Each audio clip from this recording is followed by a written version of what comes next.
Hello everyone, कल हमने class के अंदर स्टार्ट किया था परक्विजिट के अंदर अपने पहला पॉइंट स्टार्ट किया था LTC, लीव ट्रेवल कंसेशन। जो चार्ट था वो मैंने पूरा समझा दिया था। उसके रिगार्डिंग दो इंपॉर्टेंट नोट थे। पहला नोट वो भी पूरा कंप्लीट नहीं हुआ था क्योंकि टाइम हो गया था। और क्या बताया था मैंने, एक सेकेंड अपन बात कर रहे हैं कि LTC का जो एग्जाम्पशन है, तो एग्जाम्पशन के पॉइंट से किन किन को आपने LTC अवेल किया हो, किन किन ने किया हो। एम्प्लॉय, स्पाउस, दो बच्चाज, कितने बच्चाज, दो बच्चाज, डिपेंडेंट रिलेटिव में कौन कौन कवर्ड है, father mother brother and sister, father mother brother and sister. I think clear to everyone.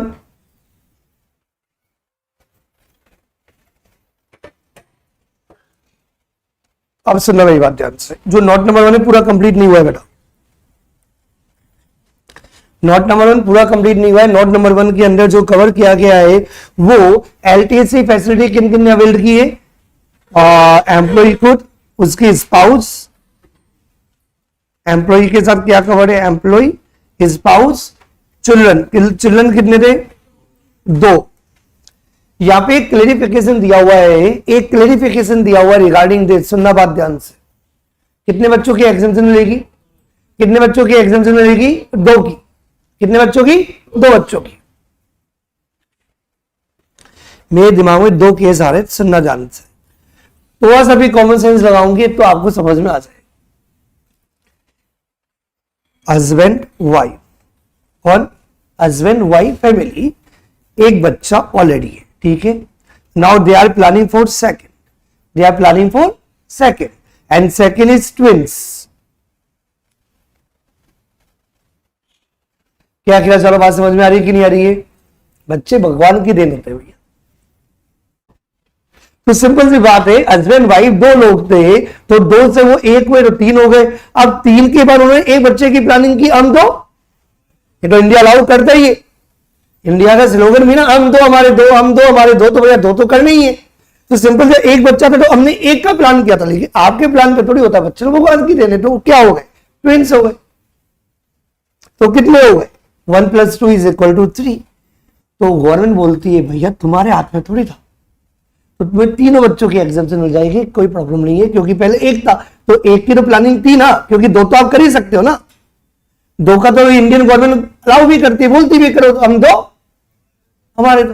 तो 1 था, फिर आपने 1 की प्लानिंग की, लेकिन आपकी प्लानिंग के हिसाब से थोड़ी काम होता है। ट्विंस आ गए, क्या आ गए, ट्विंस समझ में आता है सबको बेटा। तो 1 + 2 कितने हो गए, 3। तो एग्जाम्पशन 2 की मिलेगी या 3 की मिलेगी, तीनों की मिल जाएगी, कोई प्रॉब्लम नहीं है। सुना बात ध्यान से।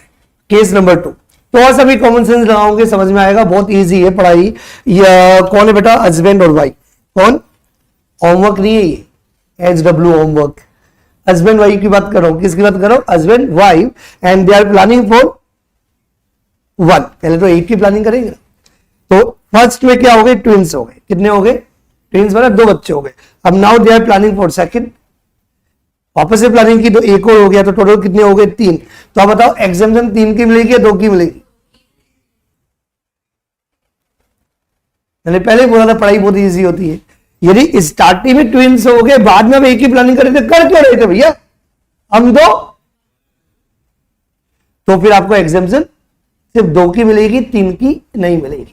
3 की कब मिलेगी, जब ऑलरेडी 1 था, फिर आपके ट्विंस हो गए, तो उस वजह से 3 की एग्जाम्पशन मिल जाती है। लेकिन पहले ही ट्विंस हो गए, क्या हो गए, पहले ही ट्विंस हो गए, पहले ही आपके 2 बच्चे, फिर 1 बच्चे की क्या जरूरत थी। नहीं, आप करने चाहो 5 बच्चे करो, मना नहीं करते, हम 2 हमारे 12।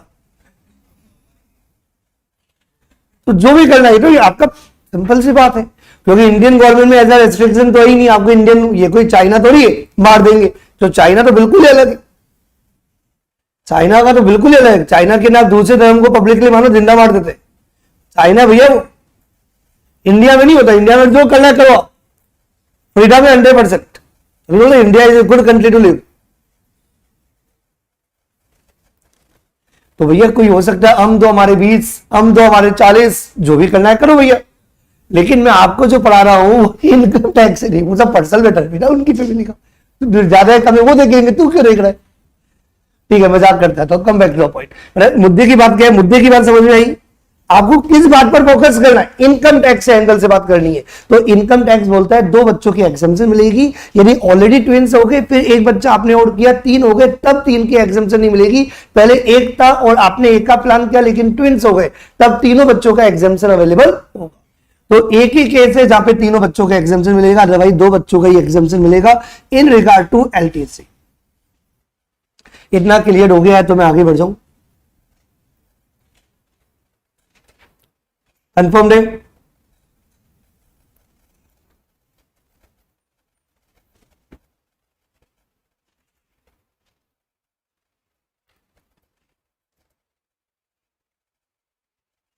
Yes. Now we come to a note number 2. Note number 2. देखो एलटीसी जो मिलता है ना, वो एम्प्लॉयर एम्प्लॉई की म्यूचुअल अंडरस्टैंडिंग होती है। हम तो यहां पे पढ़ रहे हैं कि एग्जेम्पशन के हिसाब से मिलेगा। तो नोट नंबर 2 ये कहता है कि from the angle of income tax, तो इनकम टैक्स से बोलता है कि हो सकता है कि एम्प्लॉयर एम्प्लॉई को एलटीसी 1 साल में 2 बार दे दे, 2 साल में 1 बार दे दे, 3 साल में 1 बार दे दे, एवरी ईयर देते, वो तो उन दोनों की म्यूचुअल अंडरस्टैंडिंग है। लेकिन इनकम टैक्स से बोलता है कि 4 ईयर में से कितने, 4 साल में से सिर्फ 2 साल का एग्जेम्पशन देंगे हम। कितने? 4 साल में 2 बार, 4 साल में। अब इसका मतलब ये नहीं है कि तुम अपने एम्प्लॉयर से जाके लो भैया 4 साल में 2 बार देना पड़ेगा, हमने पढ़ा था इनकम टैक्स की क्लास। हो सकता है कि आपका एम्प्लॉयर 1 बार भी नहीं देता हो। मैं क्या कहना चाह रहा हूं, मैं यहां पे ये नहीं पढ़ा रहा हूं कि आपका एम्प्लॉयर को क्या देना चाहिए, मैं वो नहीं पढ़ा रहा हूं। मैं यहां पे पढ़ा रहा हूं from the angle of income tax. तो इनकम टैक्स एंगल से यदि आपको कोई भी एलटीसी मिल रहा है तो 4 साल में से कोई 2 एलटीसी एग्जेम्पशन आप क्लेम कर सकते हो, 4 साल में से कोई भी 2। अभी 4 इयर्स कौन सा होगा वो भी इनकम टैक्स ने स्पेसिफाई कर रखा है, क्योंकि आपको तो ईयर तो चलते रहते हैं, ईयर तो जो ईयर चलते रहते हैं उसको भी आपको क्या देखना पड़ेगा बेटा। इनकम टैक्स ने ब्लॉक बना रखे, क्या बना रखे? ब्लॉक। लेकिन इन्होंने जो ब्लॉक बना रखे हैं, जैसे अपने एग्जाम के पॉइंट से प्रीवियस ईयर होता है, क्या होता है, लेकिन यहां पे जो इन्होंने ब्लॉक बना रखा है वो कैलेंडर ईयर का बना रखा है। तो बताएगा कैलेंडर ईयर का मतलब क्या होता है? जनवरी टू दिसंबर। कैलेंडर ईयर मतलब जनवरी से लेके दिसंबर, ये सबको पता है। तो देयर इज ए ब्लॉक 2018 से लेके 2021, ये जो भी ब्लॉक होंगे कितने इयर्स के होंगे? 4 इयर्स के होंगे। दूसरा ब्लॉक कौन सा हो गया? 2022 से लेके 2025, फिर उसके बाद जो अभी स्टार्ट हो जाएगा वो कौन सा ब्लॉक होगा? 2026 से लेके 2029। ऐसे ब्लॉक आपके चलते रहते हैं, पहले भी और बाद में भी। लेकिन आपको देखना पड़ेगा जो ब्लॉक है बिल्कुल फिक्स्ड है, 4 इयर्स के ब्लॉक है। कितने इयर्स के ब्लॉक है? नहीं समझ में आया? कितने इयर्स के ब्लॉक है? 4 इयर्स के ब्लॉक है। तो फॉर एग्जांपल समझाने के लिए बता रहा हूं मैं ना, अब समझाने के लिए बता रहा हूं। फॉर एग्जांपल यदि आपका करंट, फॉर एग्जांपल यदि करंट ब्लॉक, क्या बोला मैंने, यदि आपका करंट ब्लॉक 2018 से लेके 2021, तो कितने इयर्स हो गए? 4 हो गए। 4 हो गए कि बार चेक कर लो, 18, 19, 20, 21। कोई डाउट है किसी को? तो इनकम टैक्स बोलता है कि जो 4 इयर्स का जो आपका ब्लॉक है, इनमें से आप क्या कर सकते हो? एलटीसी का एग्जेम्पशन क्लेम कर सकते हो 2 टाइम्स। कितने टाइम्स? समझ में आ रही बात? मतलब कोई भी 2 एग्जेम्पशन क्लेम कर सकते, राइट? नहीं आया समझ में? मतलब ये कि आपका एम्प्लॉयर आपको 3 बार भेजे, 4 बार भेजे, 5 बार भेजे, उससे कोई मतलब नहीं है। ये जो 2018 से लेके 2021 में आप कोई भी 2 एग्जेम्पशन क्लेम कर लो एलटीसी की। यदि आपने फॉर एग्जांपल एलटीसी अवेल ही 1 बार किया तो 1 बार एग्जेम्पशन मिलेगा, 2 बार अवेल किया तो 2 बार एग्जेम्पशन मिलेगा, 3 बार अवेल किया तो 2 बार। 4 इयर्स में 2 टाइम्स एग्जेम्पशन मिलेगा। आपने 4 बार अवेल किया हो तो, 5 बार किया हो तो 2 से ज्यादा आपको एग्जेम्पशन नहीं मिल सकती है 4 इयर्स के अंदर। और ये 4 इयर्स भी कोई भी 4 इयर्स नहीं, ब्लॉक है हमारे 2018 से लेके 2021 में। इन 4 इयर्स में से आप 2 एलटीसी का एग्जेम्पशन क्लेम कर लो ट्रेवलिंग करके। फैमिली के साथ। समझ में आ रही बात में क्या कहना चाह रहा हूं? अब फॉर एग्जाम्पल इन 4 इयर्स में 2 ट्रेवलिंग आपकी अलाउड थी। क्या अलाउड थी? आवाज नहीं आ रही। लेकिन हुआ क्या, इन 4 इयर्स में 2021 तो बर्बाद हो गए। ये तो 2021 बर्बाद हो गए ना कोविड की वजह से। तो कोविड रीजन नहीं है, जनरल है। तो पर्सनल रीजन हो, घर में शादी हो, आप बीमार हो गए, आपको कुछ प्रॉब्लम्स आ गई, लाइफ में चलती रहती है। तो या तो कोविड था ही, तो 2021 के अंदर आपने क्या किया, घूमने गए नहीं। उस समय घूमने कौन जाता, पागल था कोई घूमने जाता? लोग तो घर आपस में मिलते नहीं, दूर दूर दूर दूर। तो उसने ज्यादा बीमार किया इंसान को। कोविड में यही तो होता था, इंफेक्शन फैल जाएगा, ढूंढना और मिलना ही नहीं। तो आधा तो इंसान सच में वैसे ही चला गया था। लेकिन भैया घूमने नहीं जा सकता, मुद्दे की बात, घूमने नहीं जा सकता। अब घूमने नहीं जा सकते तो भैया अपन ने क्या किया, 4 में से मतलब अपने को 2 एग्जाम्पशन अलाउड थी, तो अपन ने क्या किया, ओनली 1 एग्जाम्पशन क्लेम कर ली। कितनी एग्जाम्पशन क्लेम कर ली? या तो 1 एग्जाम्पशन क्लेम कर ली, या अपन ने कोई भी एग्जाम्पशन क्लेम नहीं की, या नो एग्जाम्पशन। कितने ईयर्स में? 4 ईयर्स में से। तो इनकम टैक्स से बोलता है कोई प्रॉब्लम नहीं है। जो फिर नेक्स्ट ब्लॉक आएगा, कौन सा नेक्स्ट ब्लॉक आएगा? 2022 से लेके 2025। इन नेक्स्ट ब्लॉक में अगेन आपको 4 इयर्स में से आपको क्या होगा, फिर वापस से आपको एलटीसी का एग्जाम्पशन मिलेगा। कितना मिलेगा? 2 मिलेगा। 8 साल 2 मिलता है, 8 4 इयर्स में कितना मिलता है? 2 एग्जाम्पशन मिलता है। लेकिन यदि पहले वाले ब्लॉक में यदि आपने कोई भी एग्जाम्पशन क्लेम नहीं किया, एक ही एग्जाम्पशन क्लेम की, तो देन 1 एग्जाम्पशन कैरी फॉरवर्ड। इसका मतलब इस ब्लॉक के अंदर कितनी एग्जाम्पशन क्लेम की जा सकती है? कितनी हो गई? आवाज नहीं आ रही। 2 + 1 3। नहीं समझ में आया? लेकिन जो कैरी फॉरवर्ड है कौन सी है? जो कैरी फॉरवर्ड एग्जाम्पशन है वो ब्लॉक के फर्स्ट ईयर में आपको यूज करनी पड़ेगी। कौन से ईयर में? ब्लॉक के फर्स्ट ईयर। तो ब्लॉक का फर्स्ट ईयर कौन सा हुआ? तो 2022 के अंदर ये एग्जाम्पशन आपको क्लेम करनी ही है। समझ में आ गया? और लेकिन फायदा क्या होगा, 2 की जगह आप टोटल 3 एग्जाम्पशन क्लेम कर सकते हो। 2 की जगह आप क्या कर सकते हो? 3 एग्जाम्पशन। क्योंकि वैसे आपको पता है कि हर 4 इयर्स के ब्लॉक में, क्या बेटा, हर 4 इयर्स के ब्लॉक में आप कोई भी 2 एग्जाम्पशन क्लेम कर सकते हो एलटीसी की। मतलब कोई भी एम्प्लॉई एलटीसी की जो एग्जाम्पशन क्लेम करता है तो 4 इयर्स के ब्लॉक में सिर्फ 2 एग्जाम्पशन क्लेम कर सकता है। लेकिन यदि किसी ब्लॉक में यदि आपने कोई भी एग्जाम्पशन क्लेम नहीं की हो या एक ही एग्जाम्पशन क्लेम की हो, तो एक एग्जाम्पशन, दोनों नहीं, एक एग्जाम्पशन आप क्या कर सकते हो? कैरी फॉरवर्ड कर सकते हो। और जो कैरी फॉरवर्ड जो एग्जाम्पशन है वो आपको नेक्स्ट ब्लॉक के फर्स्ट ईयर में अवेल करनी पड़ेगी। कौन से ईयर में? आवाज नहीं आ रही। कौन से ईयर में? समझ में आ रहा है कि नहीं आ रहा है?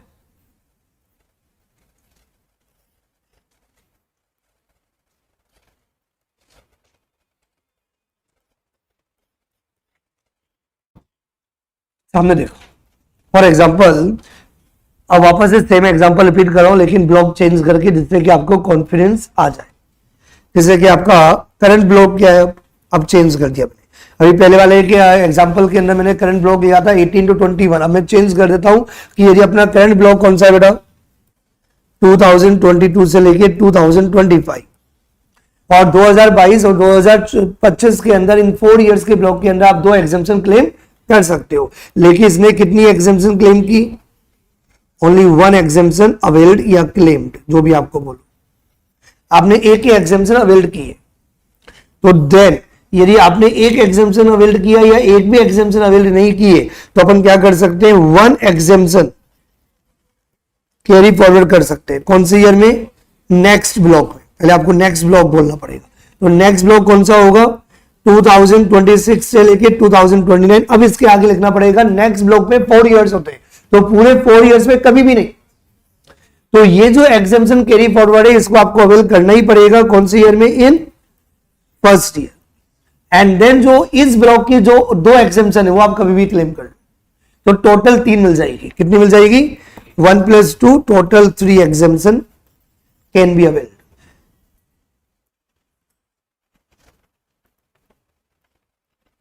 समझ में आ रहा है कि नहीं आ रहा है? जल्दी तो नहीं आना बेटा। Hello,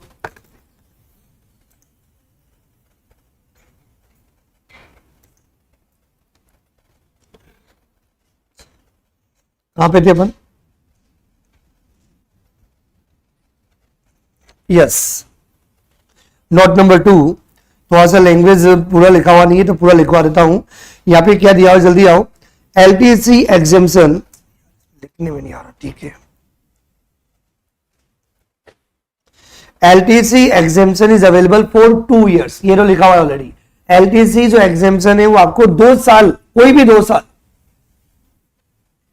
LTC exemption is available for 2 years during the block of 4 calendar years। मतलब 2 एलटीसी आप अवेल कर सकते हो, नॉट 2 years, 2 एलटीसी। तो LTC exemption is available for 2 times during the block of 4 calendar years and current block is 2022 to 2025। तो इसका आगे लिखो।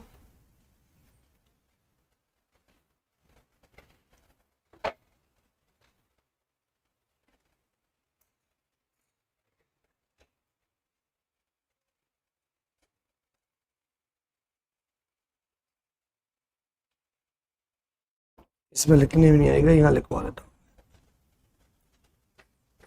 If not use one or both LTC in a block, only कितनी बेटा? Only 1 LTC can be carry forward. कब carry forward किया जाएगा? To the next block. एक कंडीशन और है, क्या कंडीशन थी? जो कैरी फॉरवर्ड है, तो carry forward LTC must be used in the first calendar year, must be used in the first calendar year of next block only. I think clear to everyone? ये लिख लेना, ये missing है note number 2 के अंदर। Note number 2 के अंदर ये लाइन ऐड कर लो, ये मिसिंग है, लिखा हुआ नहीं। मैं समझा तो दिया है पूरा अच्छी तरीके से, और यहीं पे आप लिख लेना ब्लॉक, जिससे कि आपको फ्यूचर में प्रॉब्लम नहीं है। जैसे कि अपना ये ब्लॉक 2022 2025 है, तो नेक्स्ट ब्लॉक क्या हो जाएगा आपका? 2026 से लेके 2029। क्योंकि अभी तो क्या है, आपको सारी चीजें याद रहती है, लेकिन बाद में आपको याद नहीं रहेगा, तो आपको हर चीज कॉपी में लिख लो। ये मत देखो कि याद रहेगा बेटा, वो तो आप सब भूल जाओगे, तो आपके पास लिखा हुआ रहेगा तो आपके रिवीजन के लिए रहेगा। I think clear to everyone?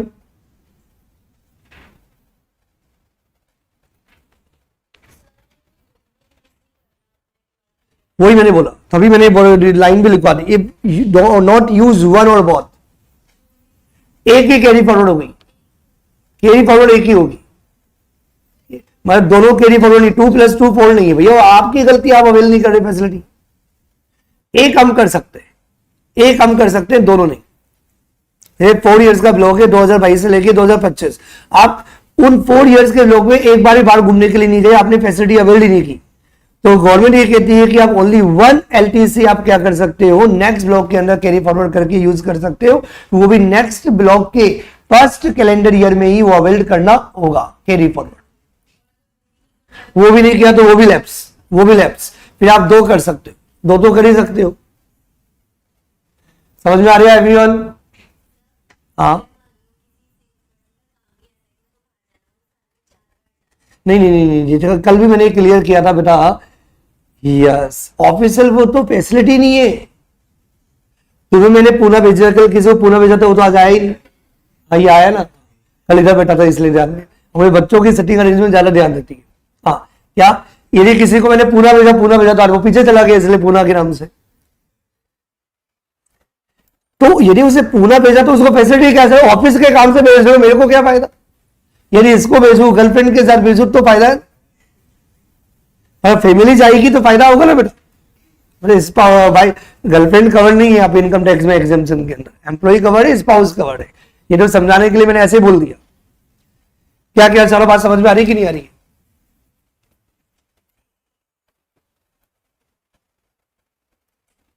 कोई और doubt?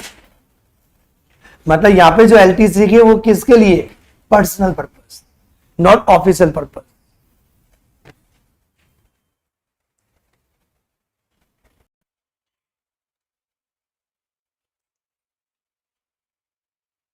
Question number 19 homework. Question number 19 homework. Simple question है इसलिए होमवर्क के लिए दे रहा हूं। Question number 19 homework.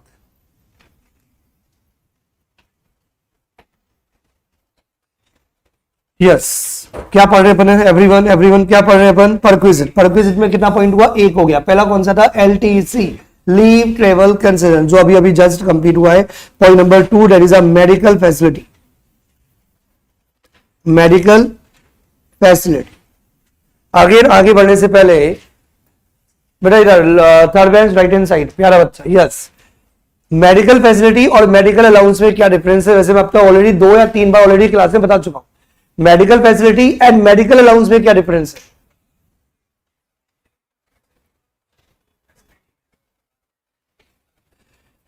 Medical allowance में आपने 4,000 रुपए फिक्स कर दिए, तो चाहे आप बीमार हो या ना हो या ज्यादा हो, आपको 4,000 रुपए दिए जाएंगे।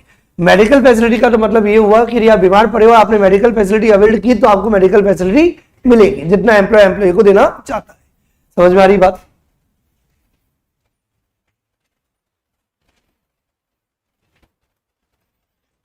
Medical facility, sorry, point number 2 medical facility. इसको 2 पार्ट्स में डिवाइड करना पड़ेगा अपने को।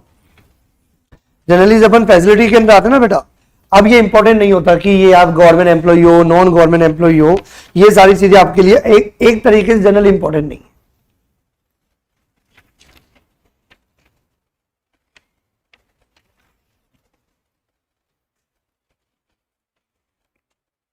ये अपन जनरली रिटायरमेंट बेनिफिट्स के अंदर किया था, पेंशन के अंदर, केचुटी के अंदर, कि आप गवर्नमेंट एम्प्लॉय हो या नॉन गवर्नमेंट एम्प्लॉय हो। यहाँ पे पॉइंट नहीं अप्लाई होता। मेडिकल फैसिलिटी, बेटा एक चीज बताओ, ये मेडिकल फैसिलिटी आप कहां अवेल कर सकते हो? इंडिया के हॉस्पिटल्स के अंदर, इंडिया के बाहर भी।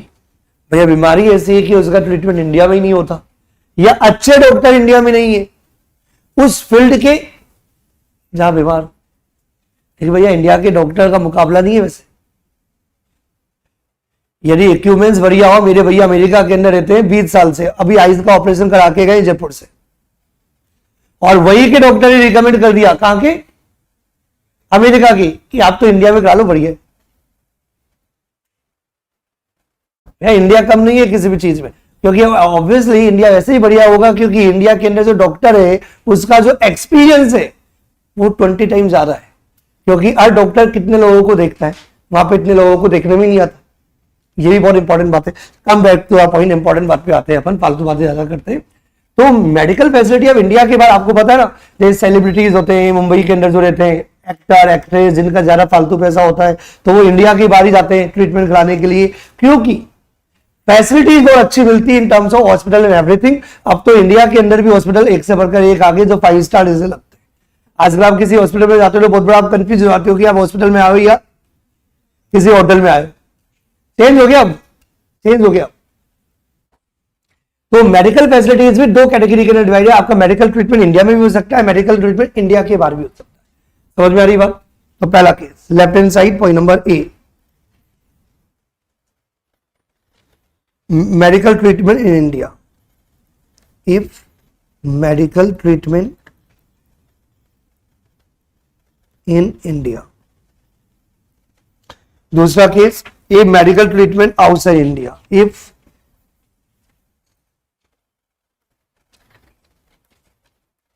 point number B, if medical treatment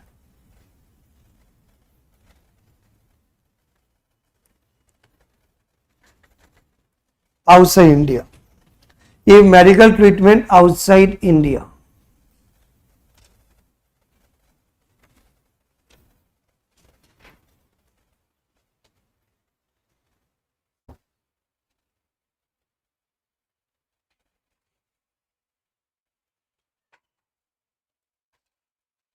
If medical treatment in India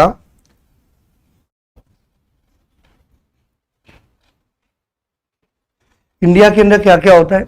India के अंदर गवर्नमेंट की डिस्पेंसरीज बनी हुई है, गवर्नमेंट हॉस्पिटल बने हुए हैं, ये सबको पता है। गवर्नमेंट के हॉस्पिटल है क्या? बहुत सारे गवर्नमेंट हॉस्पिटल है। तो यदि आप ट्रीटमेंट गवर्नमेंट हॉस्पिटल के अंदर भी ले सकते हो, गवर्नमेंट हॉस्पिटल में गवर्नमेंट डिस्पेंसरीज बोल दो, गवर्नमेंट हॉस्पिटल्स बोल दो, क्योंकि गवर्नमेंट की छोटी डिस्पेंसरीज भी होती है तो गवर्नमेंट के बड़े बड़े हॉस्पिटल्स भी होते हैं, तो उसमें दोनों कवर हो जाते हैं। पहला पॉइंट आ गया अपना, कौन सा आया? Treatment in government hospital. हो सकता है कि आप फोर्टिस में जॉब करते हो,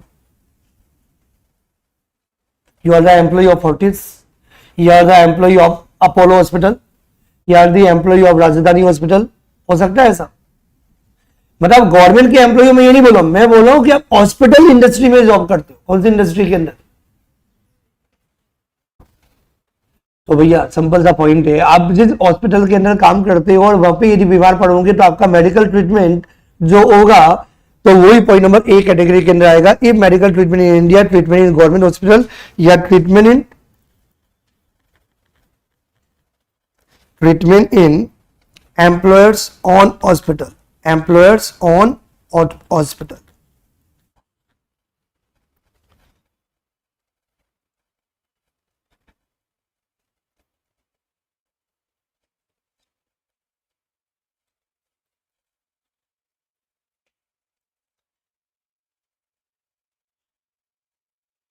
आपको एक चीज पता है, गवर्नमेंट हॉस्पिटल सबको पता है, ठीक है, प्राइवेट हॉस्पिटल तो सबको ही पता है, तो ये employer own hospital private hospital की कैटेगरी में आ जाएगा। तो ट्रीटमेंट गवर्नमेंट हॉस्पिटल या एम्प्लॉयर का ऑन हॉस्पिटल है, मतलब एम्प्लॉइज हॉस्पिटल इंडस्ट्री के अंदर जॉब करता हूं।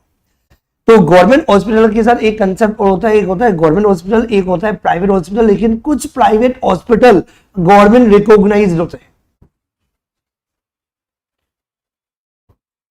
क्या कहा, मेरी बात समझ में आई? होता है जैसे मेरे पापा गवर्नमेंट में जॉब करते थे, गवर्नमेंट हॉस्पिटल के अंदर रिइंबर्स होता था, लेकिन कुछ प्राइवेट हॉस्पिटल उस समय दुर्लभ जी रिकॉग्नाइज था। अभी रिसेंटली ये या नहीं है, मेरा काम नहीं पड़ता तो मुझे आइडिया नहीं, लेकिन yes they are certain private hospital जिनको गवर्नमेंट क्या करती है, रिकॉग्नाइज कर देती है। होते प्राइवेट ही है लेकिन गवर्नमेंट रिकॉग्नाइज हॉस्पिटल। वापस रिपीट करता हूं, कंफ्यूज मत होना। गवर्नमेंट हॉस्पिटल सबको समझ में आता है, एसएमएस और भी बहुत सारे हॉस्पिटल्स हैं, गवर्नमेंट डिस्पेंसरीज। तो गवर्नमेंट हॉस्पिटल तो गवर्नमेंट है, ऐसे प्राइवेट हॉस्पिटल जिनको गवर्नमेंट ने रिकॉग्नाइज कर रखा है, इनकी बात करो, गवर्नमेंट रिकॉग्नाइज हॉस्पिटल। तो रहेगा third point, treatment in government recognised hospital. कितने केसेस हो गए? ये 3 केसेस हो गए। पॉइंट नंबर 1 के अंदर 3 केसेस है, टोटल मैंने 4 बनाए, तो 4th अभी लिखूंगा। तो यदि गवर्नमेंट हॉस्पिटल है या एम्प्लॉयर ऑन हॉस्पिटल है या गवर्नमेंट रिकॉग्नाइज्ड हॉस्पिटल है, तो देन जितना भी मेडिकल ट्रीटमेंट होगा, तो फॉर एग्जांपल मेडिकल ट्रीटमेंट पे खर्चा लगा आपका 70,000 का, 80,000 का, 1 लाख का, 2 लाख का, 3 लाख का, 4 लाख का, 10 लाख का, 50 लाख का, what ever, fully exempt amount, fully exempt है 3 केसेस में। यदि मेडिकल ट्रीटमेंट यदि इंडिया में हो रहा है, बोलो मेडिकल ट्रीटमेंट यदि इंडिया में हो रहा है और ट्रीटमेंट कहां हो रहा है, गवर्नमेंट के हॉस्पिटल में या गवर्नमेंट के रिकॉग्नाइज्ड हॉस्पिटल में या एम्प्लॉयर और हॉस्पिटल में, ये 3 केसेस याद हो गए। तो जब मेडिकल ट्रीटमेंट के अंदर जितना भी अमाउंट आपको रिमबर्स हो रहा है, जो भी मेडिकल फैसिलिटी आपने अवेल्ड की है, चाहे वो 10,000 रुपए की हो, चाहे वो 1 लाख रुपीज की हो, कोई अमाउंट नहीं है, फुल्ली एग्जेम्प्ट, फुल्ली एग्जेम्प्ट। समझ में आ गई बात? एग्जाम्पल के लिए, फॉर एग्जाम्पल आपका मेडिकल ट्रीटमेंट पे खर्चा हुआ 90,000 का, कितने का, और एम्प्लॉयर ने रिइंबर्स कर दिया 70,000 रुपए। तो पहले तो बताओ मेडिकल फैसिलिटी कितने अमाउंट की है, 90 की या 70 की? तो वहां सभी दिमाग होगा तो आंसर दे दोगे। मैं करूं, हाँ तभी समझ में आएगा आपको। आपका फॉर एग्जाम्पल मेडिकल ट्रीटमेंट पे खर्चा हुआ, कितना हुआ, 90,000 का, और आपका एम्प्लॉयर रिइंबर्स कर देता है। रिइंबर्स समझ में आता है, मतलब आपको पे कर देता है, तो आपको 70,000 पे कर देता है मेडिकल ट्रीटमेंट के बदले। तो मेडिकल फैसिलिटी जो आपने अवेल्ड की है वो 70 की है, 90 की है? 70 की है, 90 की है? भैया बेनिफिट तो 70 का ही हुआ है ना। तो 70,000 रुपीज का जो मेडिकल फैसिलिटी जो आपने अवेल किया है, यदि ये ट्रीटमेंट गवर्नमेंट हॉस्पिटल में हो, एम्प्लॉयर के ऑन हॉस्पिटल में हो या गवर्नमेंट रिकॉग्नाइज हॉस्पिटल में हो, तो चाहे 70,000 हो या जितना भी फैसिलिटी आपने अवेल किया है, fully except. I think clear to everyone.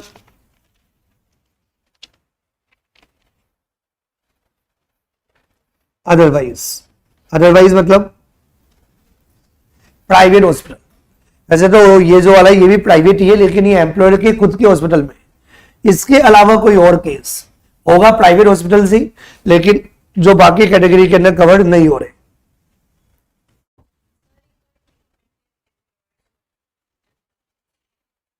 इसका मतलब ये हुआ कि बेटा तुम एम्प्लॉय हो, तुम्हारा नाम क्या है? भूमिका। तो भूमिका क्या करती है? फॉर एग्जाम्पल टाटा पावर के अंदर जॉब करती है। कहां जॉब करती है? तो तुम्हारा जो एम्प्लॉयर है उसने क्या किया, तुम बीमार पड़ी तो तुम्हारा मेडिकल फैसिलिटी तुम्हें दे दी कितने की? 30,000 रुपीज की। तो एग्जेम्प्ट है या नहीं है? तुम बताओ, ये एग्जेम्प्ट होगा कि नहीं होगा? ये टाटा पावर के अंदर जॉब करती है भूमिका, और टाटा पावर ने क्या किया, इसको मेडिकल फैसिलिटी दी 30,000 रुपीज का, मतलब मेडिकल बिल रीइंबर्स कर दिया 30,000 का। तो तुमने फैसिलिटी कितने अमाउंट की? 30 की। तो 30,000 रुपीज पूरा एग्जेम्प्ट होगा कि नहीं होगा? पूरा एग्जेम्प्ट होगा।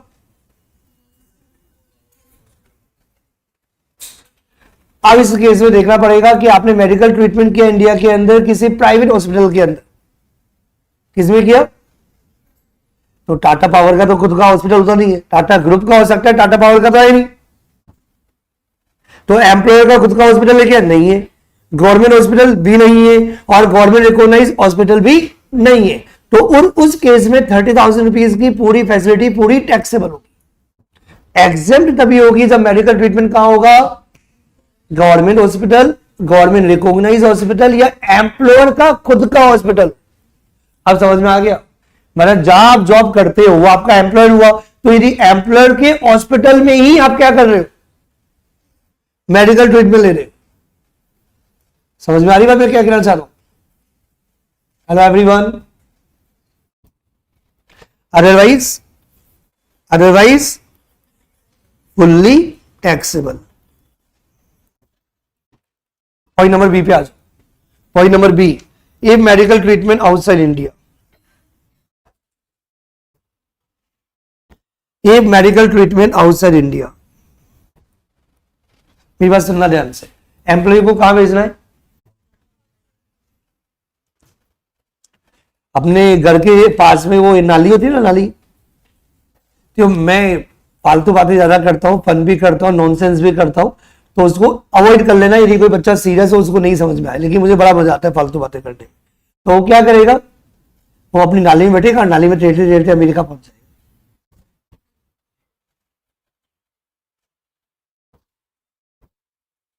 भैया एक एम्प्लॉय है। अब एम्प्लॉय भी बहुत बड़ी रेंज है। एम्प्लॉय होता है भैया। एक एम्प्लॉय ऐसा भी होता है जो 5 लाख रुपीज पर मंथ कमा रहा है। एक एम्प्लॉय ऐसा भी है जो 30 लाख रुपए पर मंथ कमा रहा है, और ऐसे भी एम्प्लॉय है जो 20,000 रुपए महीना कमा रहा है। लेकिन एम्प्लॉय बहुत वफादार है, एम्प्लॉयर बहुत अच्छा है, एम्प्लॉयर बहुत अच्छा है, और 25 साल तक उसने वफादारी से काम किया और 15-20 हजार की सैलरी बेचारे गरीब की, तो वो अमेरिका जा सकता है।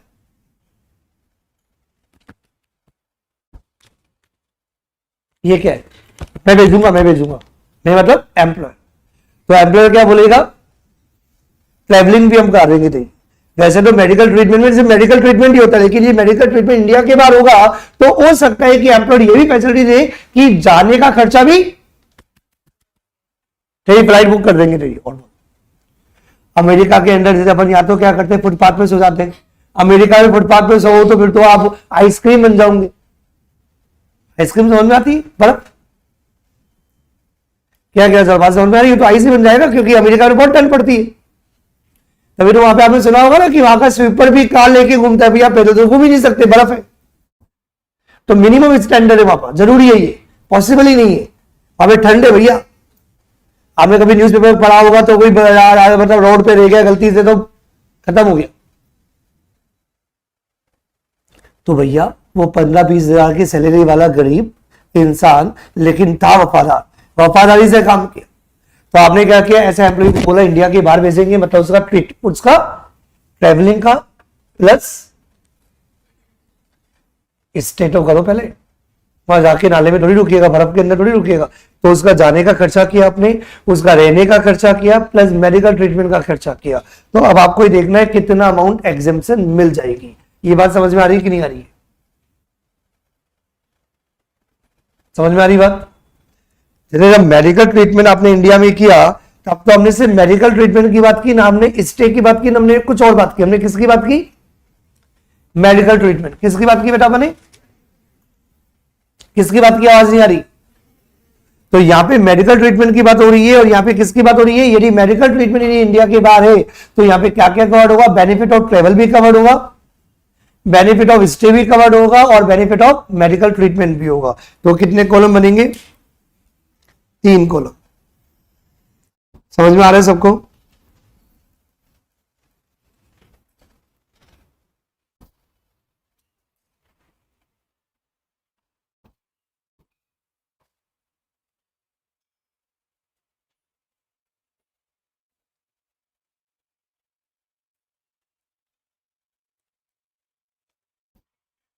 Benefit of travel, benefit of stay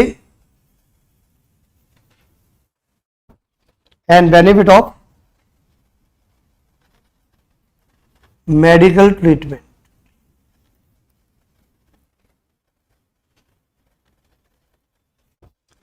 बेटा जनरली जो मेडिकल ट्रीटमेंट है वो पेशेंट का ही मिलता है, मरीज का ही मिलेगा। लेकिन जो बेनिफिट ऑफ ट्रेवल है, फॉर एग्जांपल 4 साल का बच्चा है तो उसको क्या करेंगे? तो अकेला चलेगा, मरीज को अकेले भेज दूंगे। हो सकता है कि 40 साल की एज हो लेकिन मरीज यदि बहुत ज्यादा बीमार हो तो क्या होगा? साथ में अटेंडी भी चाहिए होगा। क्या चाहिए होगा? तो बेनिफिट ऑफ ट्रेवल और बेनिफिट ऑफ स्टे, इन दोनों में क्या कवर? दोनों के लिए बता रहा हूं बेटा मैं। किन दोनों के लिए? बेनिफिट ऑफ ट्रेवल भी और बेनिफिट ऑफ स्टे, दोनों के लिए आपको क्या याद रखना है? 1 पेशेंट, पेशेंट तो होगा ही होगा, प्लस 1 मिनट पेशेंट के साथ क्या कवर्ड होगा? 1 attendee. I think clear to everyone बेटा? अटेंडी बोलो अटेंडेंट बोलो एक ही बात। तो बेनिफिट ऑफ ट्रेवल और benefit of stay and benefit of medical treatment. Benefit of travel के केस में जो अमाउंट आपका है वो फुल्ली एग्जेम्प्ट है। Benefit of travel fully exempt है। क्या है बेटा?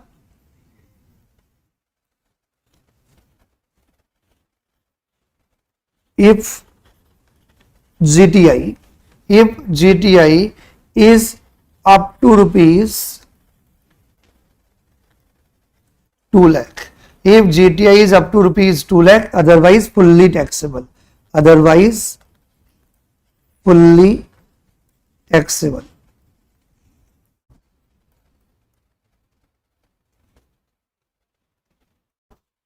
Benefit of stay and a benefit of medical treatment. Benefit of stay and a benefit of medical treatment exempt up to limit prescribed by RBI, Reserve Bank of India. मैं वापस इस बातों में एक बार लिख लो पहले।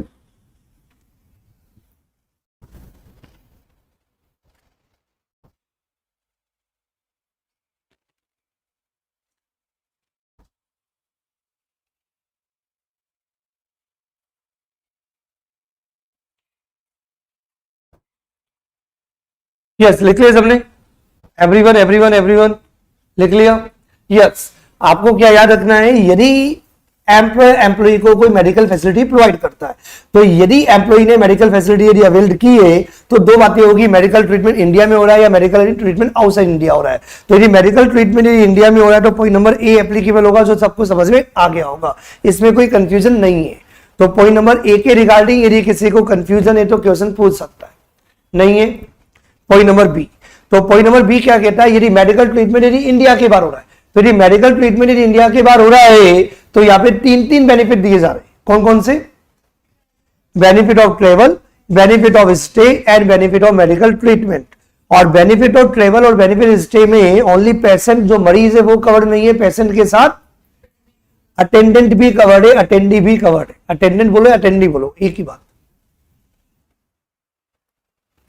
प्रॉपरली आपको बोलना तो अटेंडेंट बोल दो, ठीक है, अटेंडेंट।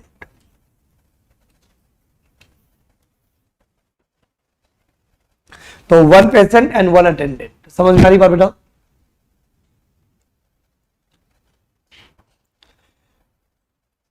और बेनिफिट ऑफ मेडिकल ट्रीटमेंट, पहला पॉइंट नंबर बी के अंदर बेनिफिट ऑफ ट्रेवल, क्या बात कर रहा हूं इधर?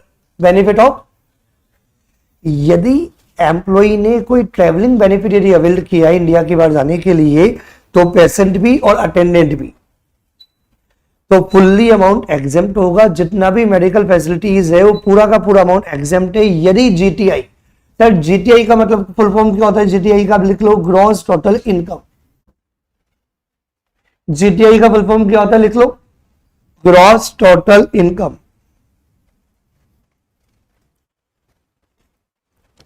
Where GTI is equal to gross total income.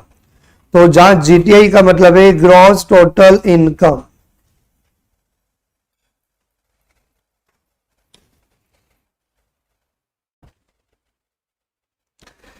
Sir इसमें क्या क्या है? ग्रॉस टोटल इनकम, आपको पता है इनकम को अपने 3 में डिवाइड किया था, 4 में डिवाइड किया था। इनकम की कैटेगरी 3 या 4? 5। Salary, HP, PGBP, capital gain, other sources. यहां पे ग्रॉस सैलरी नहीं बोला है, यहां पे क्या बोला है? ग्रॉस टोटल इनकम, मतलब सब। तो वह सिर्फ सैलरी की इनकम नहीं देखेंगे 2 लाख रुपीज, वो जो एम्प्लॉई ना, एम्प्लॉई वो बिल्कुल गरीब होना चाहिए। मतलब उसकी सैलरी, उसका रेंटल, उसका पीजीबीपी, उसका कैपिटल गेन, उसका अदर सोर्सेज सब मिला के कितना रुपया है? 2 लाख। तो 2 लाख डिवाइड बाय 4 करो तो मोटा मोटा कितना आता है बेटा? महीने का 20,000 भी नहीं होता। होता है क्या महीने का 20,000? 2 लाख को डिवाइडेड बाय 12 करना बेटा कितना होता है? 20,000 रुपये महीना भी नहीं होता। बिल्कुल ही गरीब आदमी है, भिखारी नहीं। कोई 15,000 रुपये कमाता तो भिखारी नहीं होता बेटा, बहुत अमीर होता है। अच्छा है, लेकिन आपको पता है भैया 15-20 हजार रुपए से अंदर पूरा खर्चा निकालना कितना डिफिकल्ट हो जाता है। भैया आपकी पूरी फैमिली होती है, बच्चों की स्कूल की एजुकेशन, ये खर्चे वो खर्चे, 15-20 हजार में कहां से खर्चा निकलेगा? निकलेगा क्या बात समझ में आ रही है कि नहीं आ रही है? और वो बंदा जो 15-20 हजार वो अपना खर्चा निकाल ले खाने पीने का, वो इंडिया के बाहर हो जाएगा, जिसका फ्लाइट शायद 70-80 हजार की होती है अमेरिका की फ्लाइट, 1 वे की शायद। क्या चाहो, बात समझ में आ रही कि नहीं आ रही है? इसलिए यदि आपकी जीटीआई कितनी बेटा? 2 लाख रुपीज है। जीटीआई कितनी है? 2 लाख रुपीज है। तो देन जो भी आपको बेनिफिट ऑफ ट्रेवल दिया जा रहा है फुल्ली एग्जेम्प्ट है, और जीटीआई 2 लाख रुपए से ज्यादा हुआ तो देन ये जो मेडिकल, ये जो बेनिफिट ऑफ ट्रेवल है फुल्ली टैक्सेबल है in the end of employ. I think समझ में आ गया सबको। बेनिफिट ऑफ स्टे, तो बेनिफिट ऑफ स्टे के अंदर पेशेंट प्लस अटेंडेंट, और बेनिफिट ऑफ मेडिकल ट्रीटमेंट के अंदर तो पेशेंट मरीज ही आएगा। तो देन वो बेनिफिट ऑफ स्टे और benefit of medical treatment, benefit of stay and benefit of medical treatment fully exempt होगा यदि आरबीआई के लिमिट के अंदर होगा। कुछ बच्चों के दिमाग में डाउट आना चाहिए, आ भी रहा है तो अच्छी बात है। सर आरबीआई का क्या कनेक्शन है बेटा? तुम्हारे पास क्या है? रुपया, पैसा तो, लेकिन रुपया वाला पैसा। और जब अमेरिका के अंदर या चाइना के अंदर या जापान में जाऊंगे तो पैसा किस में उड़ाऊंगे? जैसे अमेरिका में जाऊंगे तो अमेरिकन डॉलर, जापान में जाऊंगे तो जापानीज येन, यस और नो, और चाइना में जाऊंगे तो चाइनीज युआन। तो भैया हर कंट्री की करेंसी अलग अलग है। और जब आप फॉरेन करेंसी में आप मनी कन्वर्ट करते हो तो आपको पता है आरबीआई टपकता है, क्योंकि मनी करेंसी को कंट्रोल करता है आरबीआई। फेमा में आएगा आपके, कौन आएगा? RBI. RBI reserve bank of India. इसलिए दिया हुआ है कि बेनिफिट ऑफ स्टे, बोलो मेरे साथ, benefit of stay, benefit of stay और बेनिफिट ऑफ मेडिकल ट्रीटमेंट। क्योंकि ट्रैवलिंग फिर भी आपका इंडिया से अमेरिका हो रहा है, तो पैसा आपने रुपीज में दे दिया चलेगा, लेकिन भैया स्टे आप कहां करोगे? इंडिया के बाहर। बेनिफिट ऑफ मेडिकल ट्रीटमेंट कहां होगा? इंडिया के बाहर। तो बेनिफिट ऑफ स्टे और बेनिफिट ऑफ मेडिकल ट्रीटमेंट तो पूरा का पूरा फॉरेन करेंसीज में ही होगा, इसलिए आपको अपनी इंडियन करेंसी को फॉरेन करेंसी में कन्वर्ट करना पड़ेगा। और जब भी फॉरेन करेंसी का आउटफ्लो होगा तो ऐसे केसेस में क्या होगा, आरबीआई ने जितना लिमिट प्रिस्क्राइब कर रखा है ये क्वेश्चन में दे रखा होगा। तो यदि आरबीआई के लिमिट तक यदि मेडिकल फैसिलिटीज है तो फुल्ली एग्जेम्प्ट, अदरवाइज टैक्स। समझ में आ गया? Exempt up to the limit. क्या बेटा? Exempt up to the limit, उतना अमाउंट एग्जेम्प्ट है जितना आरबीआई ने लिमिट बता रखी है। तो आरबीआई की जितनी लिमिट है उतना अमाउंट एग्जेम्प्ट है, बाकी अमाउंट टैक्सेबल है।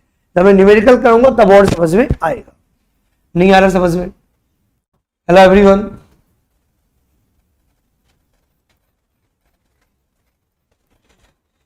यस, इधर आ जाओ। अब ये मेडिकल फैसिलिटी किसके लिए हो सकती है? आप फॉर एग्जांपल समझो, मूवीज देखी होगी कि एम्प्लॉय है, बहुत जिम्मेदार भाई है, उसकी छोटी सी बहन है, वो फॉर एग्जांपल 10 साल की 8 साल की है, उसको भी वो क्या करता है? क्या करता है? टेक केयर कर रहा है। वो तो ऑब्वियसली डिपेंडेंट के अंदर आके, वो तो रिलेटिव के अंदर आ जाएगी, क्योंकि father mother brother and sister आते ना। अब सुनना बात ध्यान से, ऐसा हो सकता है चाची की बेटी और चाची की डेथ हो गई हो, ताऊजी का बेटा हो, डेथ हो गई हो, और वो भी 5 साल का ही हो, और अपन क्या करते हैं? उसकी टेक केयर करते हैं। ऐसा हो सकता है? नहीं हो सकता। लेकिन वो रिलेटिव में नहीं आते। रिलेटिव में कौन आते हैं? Father mother brother sister. तो यहाँ पे आपको लिखना पड़ेगा कि मेडिकल फैसिलिटीज जो आपने अवेल की हो किन किन के लिए की है, किन किन के लिए की है। पहली बात एम्प्लॉय, किन के लिए अपन ने अवेल किए? और एम्प्लॉय, एम्प्लॉय के साथ स्पाउस तो होगा ही होगा, और कौन कवर्ड होगा? कौन कवर्ड होगा? जल्दी बताओ।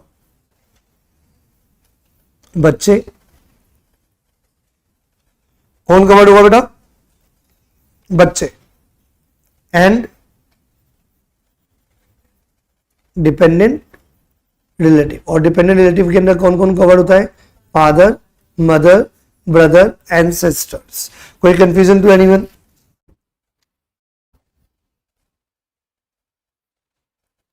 आवाज नहीं आ रही बेटा?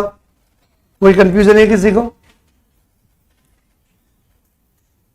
और यहां पे 2 चिल्ड्रन वाला कंसेप्ट नहीं है। तो मेडिकल फैसिलिटीज, यदि मेडिकल फैसिलिटीज यदि दी जा रही है एम्प्लॉइज के लिए, स्पाउस के लिए, बच्चों के लिए, या किसके लिए? डिपेंडेंट रिलेटिव्स के लिए, father mother brother and sisters के लिए, तो देन ये अपन ने क्या पढ़ा? कितना अमाउंट एग्जेम्प्ट होगा या कितना अमाउंट टैक्सेबल होगा, वो आपको समझ में आ गया। ये चार्ट बिल्कुल क्लियर हो गया बेटा एवरीवन?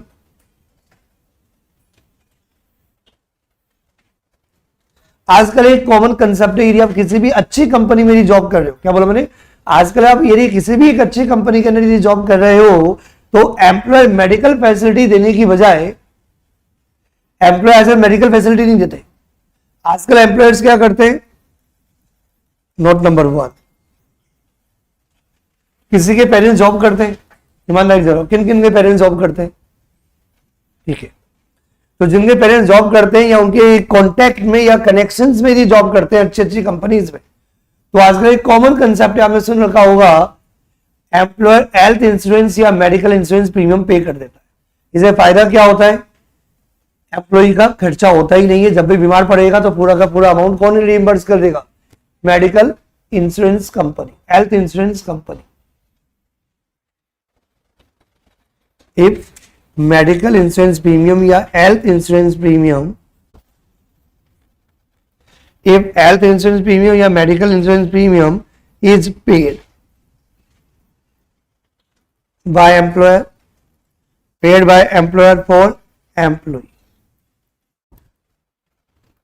यदि मेडिकल इंश्योरेंस प्रीमियम यदि एम्प्लॉयर ने एम्प्लॉय के लिए पे किया है तो ये अमाउंट क्या होगा? फुल्ली एग्जेम्प्ट होगा। समझ में आया कि नहीं आया? किसकी बात कर रहा हूं मैं?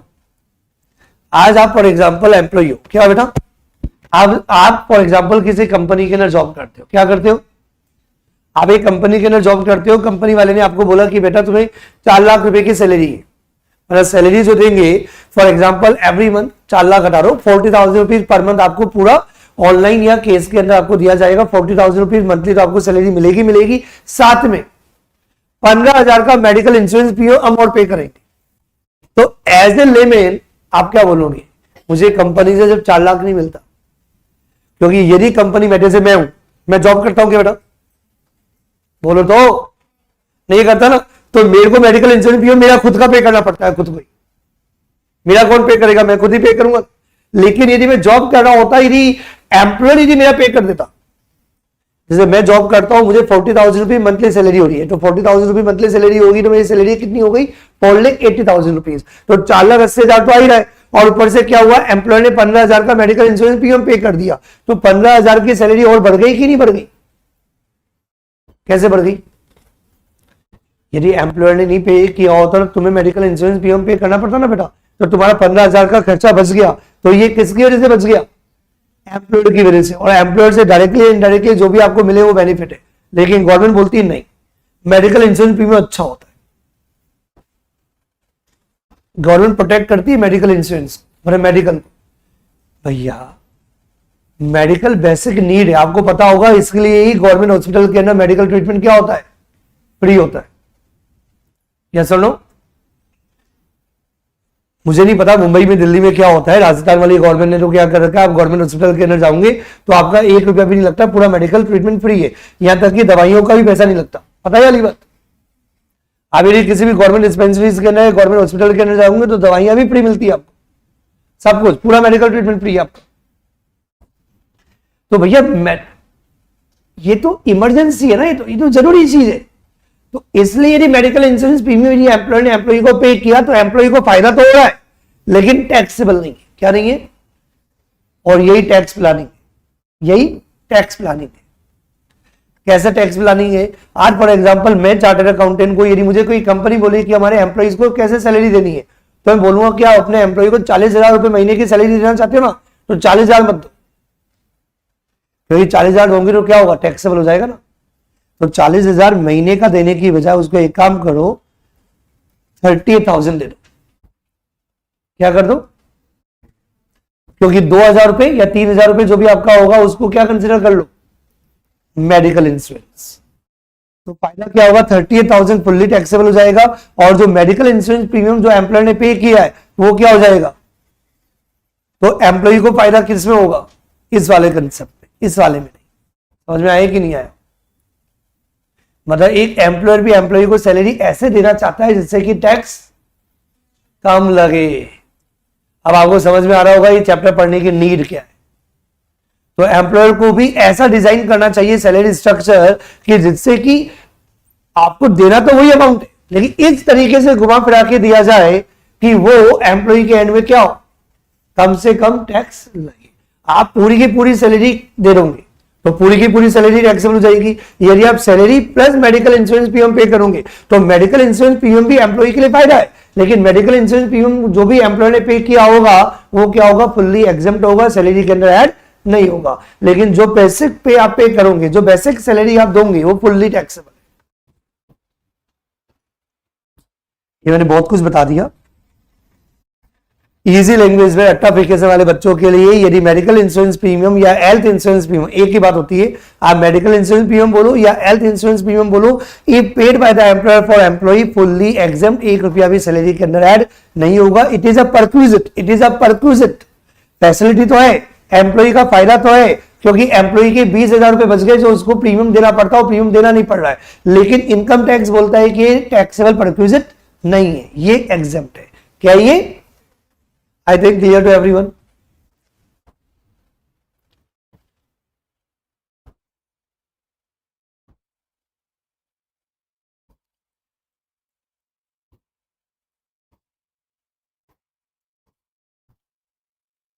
Note number 1, medical insurance premium paid by the employer for employee exempt. Note number 2, exemption for the treatment is allowed for employee, spouse, children and dependent relative.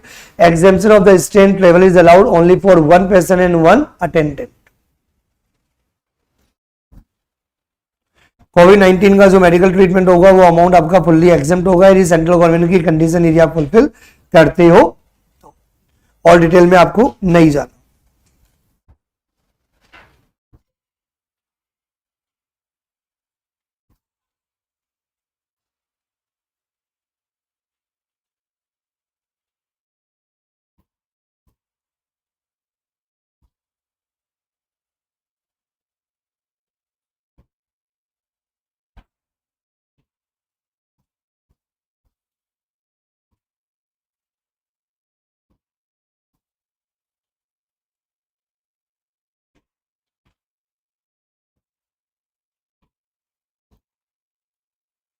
तो क्वेश्चंस के बाद ही मजा आएगा, लेकिन डेलिबरेटली जानबूझ के मैं क्वेश्चंस अभी नहीं करा रहा। सर क्यों नहीं करा रहे अभी, उसका एक रीजन है। उसका रीजन ये है कि क्या होगा, 2-3 दिन डिले होगा तो क्या होगा, आपको पुराने कंसेप्ट भी याद रहेंगे। जैसे आज अपन ने मेडिकल फैसिलिटी पढ़ा, तो मेडिकल फैसिलिटी पढ़ा तो इसके क्वेश्चन में कल क्लास में कराऊंगा, तो इससे क्या फायदा होगा, एटलीस्ट वो जो कंसेप्ट अपन जो पढ़ रहे हैं वो 2 या 3 दिन चलेगा, तो क्या रहेगा आपके दिमाग में रिटेंशन रहेगा, वरना आप क्या करोगे, प्रोविजन पढ़ते जाओगे और भूलते जाओगे और आगे बढ़ते जाओगे। तो मेडिकल ट्रीटमेंट जो मैंने आज पढ़ाया है, जो मेडिकल फैसिलिटी जो मैंने आज पढ़ाई है, वो पूरा घर से पढ़ के आना। 3 क्वेश्चन है, तीनों क्वेश्चन बहुत अच्छे हैं, एक बार ट्राई करके आना। तीनों क्वेश्चन कल अपन क्लास के अंदर करेंगे। यदि आपका ट्राई किया हुआ होगा तो ज्यादा बेटर अंडरस्टैंडिंग होगी, क्योंकि आपको समझ में आएगा कि आपने कैसे इंटरप्रेट किया, आपने कहां मिस्टेक की और कैसे इंटरप्रेट करना चाहिए। तो तीनों क्वेश्चन आज ना लेके कल लूंगा, जिससे कि क्या होगा, ज्यादा बेटर रिवीजन हो। समझ में आ गई बात। कितने परक्विजिट हो गए, 2 हो गए। कितने हो गए बेटा, now we come to the third perquisite. बेटा तुमने एक क्वेश्चन पूछा था मेरे से, एडवांस सैलरी और एडवांस अगेंस्ट द सैलरी, यार तुमने ही पूछा था कल या परसों ही पूछा था। तो मैंने बोला था जो आपने एडवांस दिया वो तो रिसिप्ट के आधार पर टैक्सेबल हो जाएगा, लेकिन जो सैलरी के अगेंस्ट जो एडवांस दिया वो लोन होता है। क्या होता है वो, इराजा। मैंने बोला था परक्विजिट के अंदर आएगा, तब मैं वापस से बताऊंगा, मैं कुछ नहीं भूलता। आज उसका मुहूर्त आ गया, मुहूर्त होता है हर चीज का, तो आज मुहूर्त आ गया। जो तुम्हारा क्वेश्चन था सर, जो लोन है तो लोन डायरेक्टली टैक्सेबल नहीं होगा, वो परक्विजिट के अंदर टैक्सेबल होगा। किसके अंदर टैक्सेबल होगा,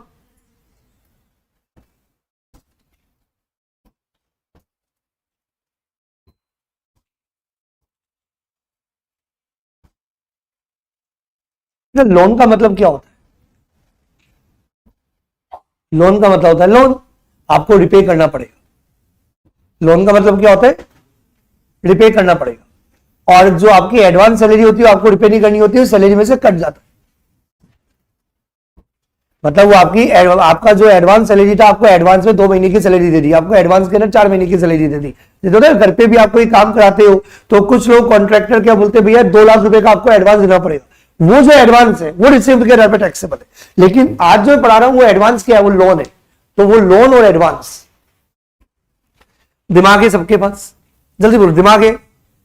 मैंने बोला जितना दिमाग आप यूज करोगे ना उतना बढ़िया। बेटा अपने को क्लास में क्या करना बेटा, आप बिल्कुल ये मान के करो कि बिल्कुल अपने आप को 5th क्लास मान के पढ़ा करो। कैसे माना करो, तो वैसे 12th क्लियर हो, लेकिन अपने आप को 5th मानोगे तो क्या, और रिलैक्स होगा, दिमाग में जोर देना ही नहीं है। अभी बस सुनो ध्यान से। और मैंने बोला इस चैप्टर के अंदर सबसे इंपॉर्टेंट चीज है ना, अपने आप को क्या मानो, एम्प्लॉय मानो। क्या मानो, और परक्विजिट का मतलब होता है ये ढूंढना ट्राई करो मुझे फायदा हो रहा है कि नहीं हो रहा है प्रैक्टिकली। क्या ढूंढने ट्राई करो, आप एम्प्लॉय हो तो आपको अपना फायदा नुकसान समझ में आता है कि नहीं आता है, आता है ना।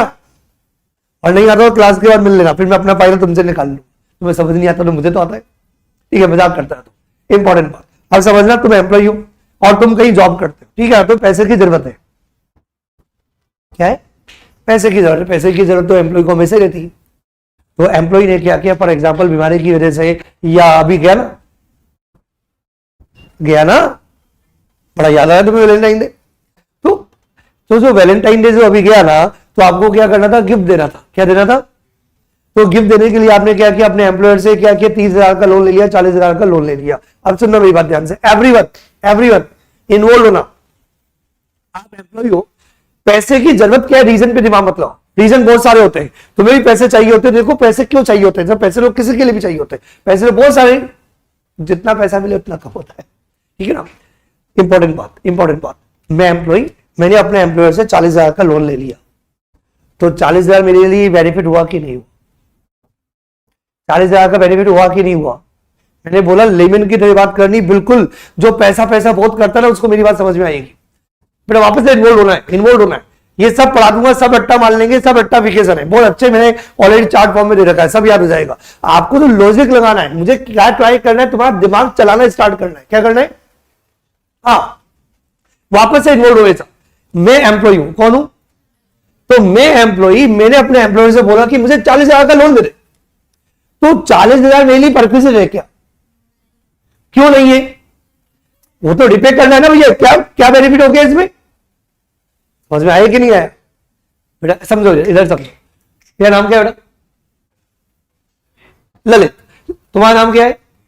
तो ललित ने देवेश से क्या किया? 15,000 का लोन ले लिया। तो बेटा 15,000 का बेनिफिट तो जब होगा तब तो इसको देगा ही नहीं, लेकिन लोन बोला है मैंने। लोन का मतलब क्या होगा? तो रिपे करना पड़ेगा।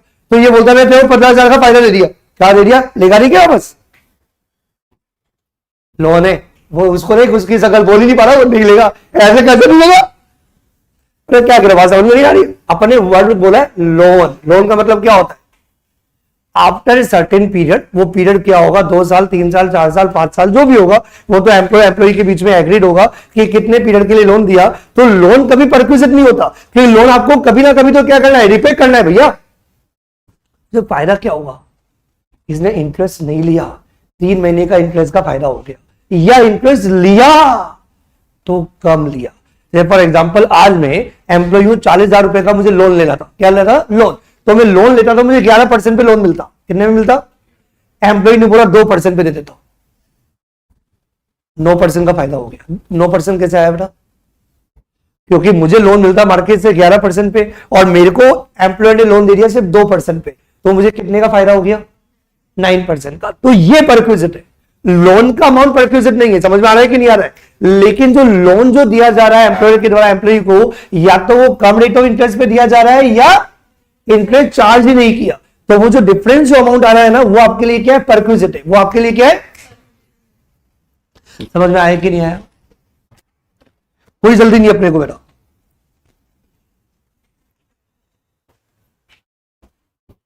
एक सेकेंड,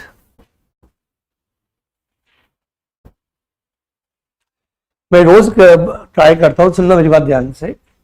जितना ज्यादा आप इन्वॉल्व होने का ट्राई करोगे ना, उतना ज्यादा आपको मजा आएगा। बाकी जो रेक्टिफिकेशन है वो तो आपको करना ही है, लेकिन जितना आप इन्वॉल्व हो जाओगे तो एग्जाम हॉल में अपने मन से बनाने के लिए आपको स्कोप रहेगा, और वो ही अपने को सीखना है। तो सबको समझ में आ गया? परक्विजिट किया। लोन का अमाउंट परक्विजिट नहीं है। क्या परक्विजिट है? लोन पर इंटरेस्ट, और इंटरेस्ट भी कौन सा वाला? जो कम है। या तो इंटरेस्ट चार्ज ही नहीं किया तो पूरा का पूरा इंटरेस्ट मार्केट वाला, और यदि इंटरेस्ट जितना कम चार्ज किया मार्केट से, वो आपके लिए क्या होगा? परक्विजिट माना जाएगा। अब बेटा, अब जो और बच्चे प्रैक्टिकल हो रहे हैं, मुझे बहुत अच्छा लग रहा है। जो हो रहे तो, जो नहीं हो रहे उनको मैं कर देता हूं। अब आपने बोला कि मार्केट में लोन पर रेट ऑफ इंटरेस्ट, जिनको पता होगा practically sir rate of interest तो मार्केट में बहुत सारी है, क्योंकि बहुत सारे बैंक्स हैं। क्या सर? नो। और हर बैंक का रेट ऑफ इंटरेस्ट अलग अलग होता है। तो कौन सा सबसे बड़ा बैंक कौन सा? नहीं, वो जो रेगुलेटरी बैंक है आरबीआई। आरबीआई नहीं, बैंकों के अंदर सबसे बड़ा bank state bank of India की बात करो। तो हम किसका रेट ऑफ इंटरेस्ट ले लेंगे? स्टेट बैंक ऑफ इंडिया का ले लेंगे। और जो और प्रैक्टिकल होंगे उनको आगे पता होगा sir state bank of India का भी rate of interest bar bar change होता रहता है, क्योंकि गवर्नमेंट और आरबीआई क्या करता है? अपनी पॉलिसी बदलता रहता है। तो आरबीआई की पॉलिसी चेंज होने की वजह से, जो आपने पढ़ा होगा ना, रिपो, रिवर्स रिपो, जो भी है, मैं डिटेल में नहीं जाऊंगा। तो गवर्नमेंट की पॉलिसी चेंज होती है, तो उसकी वजह से क्या होता है? रेट ऑफ इंटरेस्ट भी चेंज होता है। तो कौन सा रेट ऑफ इंटरेस्ट लेंगे?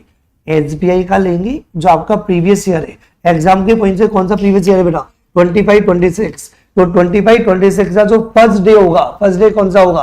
1 अप्रैल, अप्रैल फूल। तो अप्रैल फूल वाला दिन जो भी एसबीआई का रेट ऑफ इंटरेस्ट है वो लिया जाएगा। समझ में आ गई बात बेटा?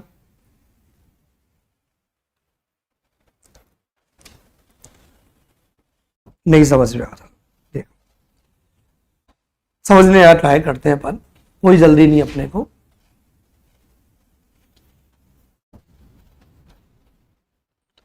ये एम्प्लॉयर है, ये एम्प्लॉई है, ठीक है। एक एग्जांपल बना रहा हूं, फिर अपन क्वेश्चंस और देख लेंगे। मैंने यार कंसेप्ट के साथ क्वेश्चंस कवर किए। एम्प्लॉयर ने एम्प्लॉई को लोन दिया। क्या दिया बेटा? कितने अमाउंट का लोन दिया?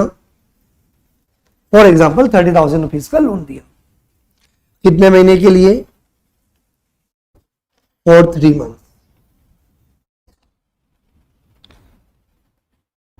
एसबीआई का रेट ऑफ इंटरेस्ट 1 अप्रैल को ये क्वेश्चन में दे रखा होगा, इतना अपन याद नहीं कर सकते। वैसे तो इसके टेबल भी होती है, तो जनरली बोला जाता है स्टूडेंट्स याद कर लो, लेकिन मैं याद करने वाली चीज अभी स्टूडेंट्स को मोटिवेट नहीं करता। जितना पढ़ रहे हैं वही याद हो जाए तो बड़ी बात है। अब एसबीआई का रेट ऑफ इंटरेस्ट भी आप याद करने बैठोगे क्या? तो एसबीआई का जो भी रेट ऑफ इंटरेस्ट है 1 अप्रैल, कौन सा? वो फॉर एग्जाम्पल कितना है? 10%। और ये एक बहुत इंपॉर्टेंट बात है जो हर बच्चे को पता होनी चाहिए, जिनको पता नहीं है, रेट ऑफ इंटरेस्ट हमेशा पर एनम होती है। जिनको पता नहीं है उनको, जिनको पता है, जो बैंक जाते रहते हैं डिपॉजिट कराने के लिए और कभी पेरेंट्स के साथ जाते हैं, तो उनको पता है कि रेट ऑफ इंटरेस्ट हमेशा पर एनम होती है, पूरी साल भर की होती है। फिर उसको आप कन्वर्ट कर लो 3 महीने में, 6 महीने, वो आपका अपना पर्सनल मैटर है, लेकिन जो रेट ऑफ इंटरेस्ट होगा वो आपका पूरी ईयर का होगा। समझ में आ रही मेरी बात? तो रेट ऑफ इंटरेस्ट आपका क्या है? 10% पर एनम। और एम्प्लॉयर ने एम्प्लॉई को जो लोन दिया 30,000 रुपीज का for 3 months at the rate 4% per annum, at the rate 4% per annum. अब आपको क्वेश्चन में ये कैलकुलेट करना है, क्या कैलकुलेट करना है? परक्विजिट। किसके लिए परक्विजिट? फैसिलिटी किसके लिए हुई? एम्प्लॉई के लिए। तो एम्प्लॉई के लिए क्या परक्विजिट है? जो लोन का जो अमाउंट लिया जा रहा है एम्प्लॉयर से वो परक्विजिट नहीं है, क्योंकि लोन तो आपको क्या करना होगा? रिपे करना पड़ेगा, लेकिन लोन के ऊपर जो आपका इंटरेस्ट का जो फायदा हो रहा है वो परक्विजिट है। तो कितना परक्विजिट आएगा जल्दी बताओ? लोन अमाउंट 30,000 इनटू, अब जो फैसिलिटी का जो अमाउंट है वो कितना है आपका? 10 - 4। ये आ रहा है कि नहीं आ रहा है बताओ जल्दी? तो नहीं हो रहा बेटा, प्यारी बच्ची सेकंड बेंच, ये समझ में आया 10 - 4 क्यों किया? क्योंकि भैया 4% का तो मुझे इंटरेस्ट लौटाना है। यदि मैंने एम्प्लॉयर ने मुझे लोन नहीं दिया होता तो मुझे मार्केट से कितने में मिलता? 10% में मिलता। तो भैया 10% की जगह मुझे 4 में मिल गया, तो मेरा कितना कॉस्ट बच गया, मेरा कितना सेव हो गया अमाउंट, मेरा कितना बेनिफिट हो गया, मेरा कितना परक्विजिट है, मेरा कितना फैसिलिटी है? 6% पर एनम। लेकिन ये पर एनम है, 6% क्या हो गया? और आपको कितने महीने का निकालना है? कितने महीने का निकालना है? तो इंटू 3/12। ये समझ में आया लॉजिक बेटा? ये गलती नहीं करना। बहुत बच्चे क्या करते हैं? इंटू 3/12 करना भूल जाते हैं। अब तुम बताओ रीजन 3/12 क्यों किया? क्योंकि जो 6% जो आया है ना पूरे साल का है, और आपका जो लोन फैसिलिटी होती है 3 महीने की तो है, तो इंटू 3/12। सर यहाँ पे 3 महीने की जगह 4 महीने होता तो इंटू 4/12, और यदि 9 महीने होता तो इंटू 9/12, यदि 10 मंथ्स होता तो इंटू 10/12, और यदि पूरा ही ईयर होता तो इंटू 1 कर देता है। 12/12 मतलब 1। समझ में आ रही बात बेटा? एवरीवन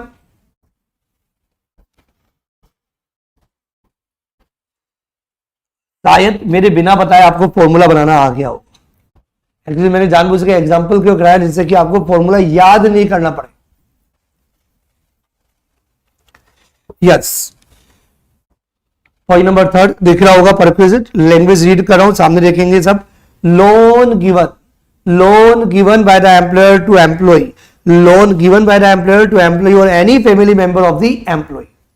या तो एम्प्लॉई को लोन दिया जा रहा है या एम्प्लॉई के फैमिली मेंबर को यदि कोई लोन दिया जा रहा है at concessional rate of interest या विदाउट रेट ऑफ इंटरेस्ट, मतलब या तो कोई इंटरेस्ट चार्ज किया ही नहीं या कम रेट ऑफ इंटरेस्ट पर यदि कोई लोन दिया जा रहा है, तो टैक्सेबल अमाउंट क्या कैलकुलेट करना है आपको?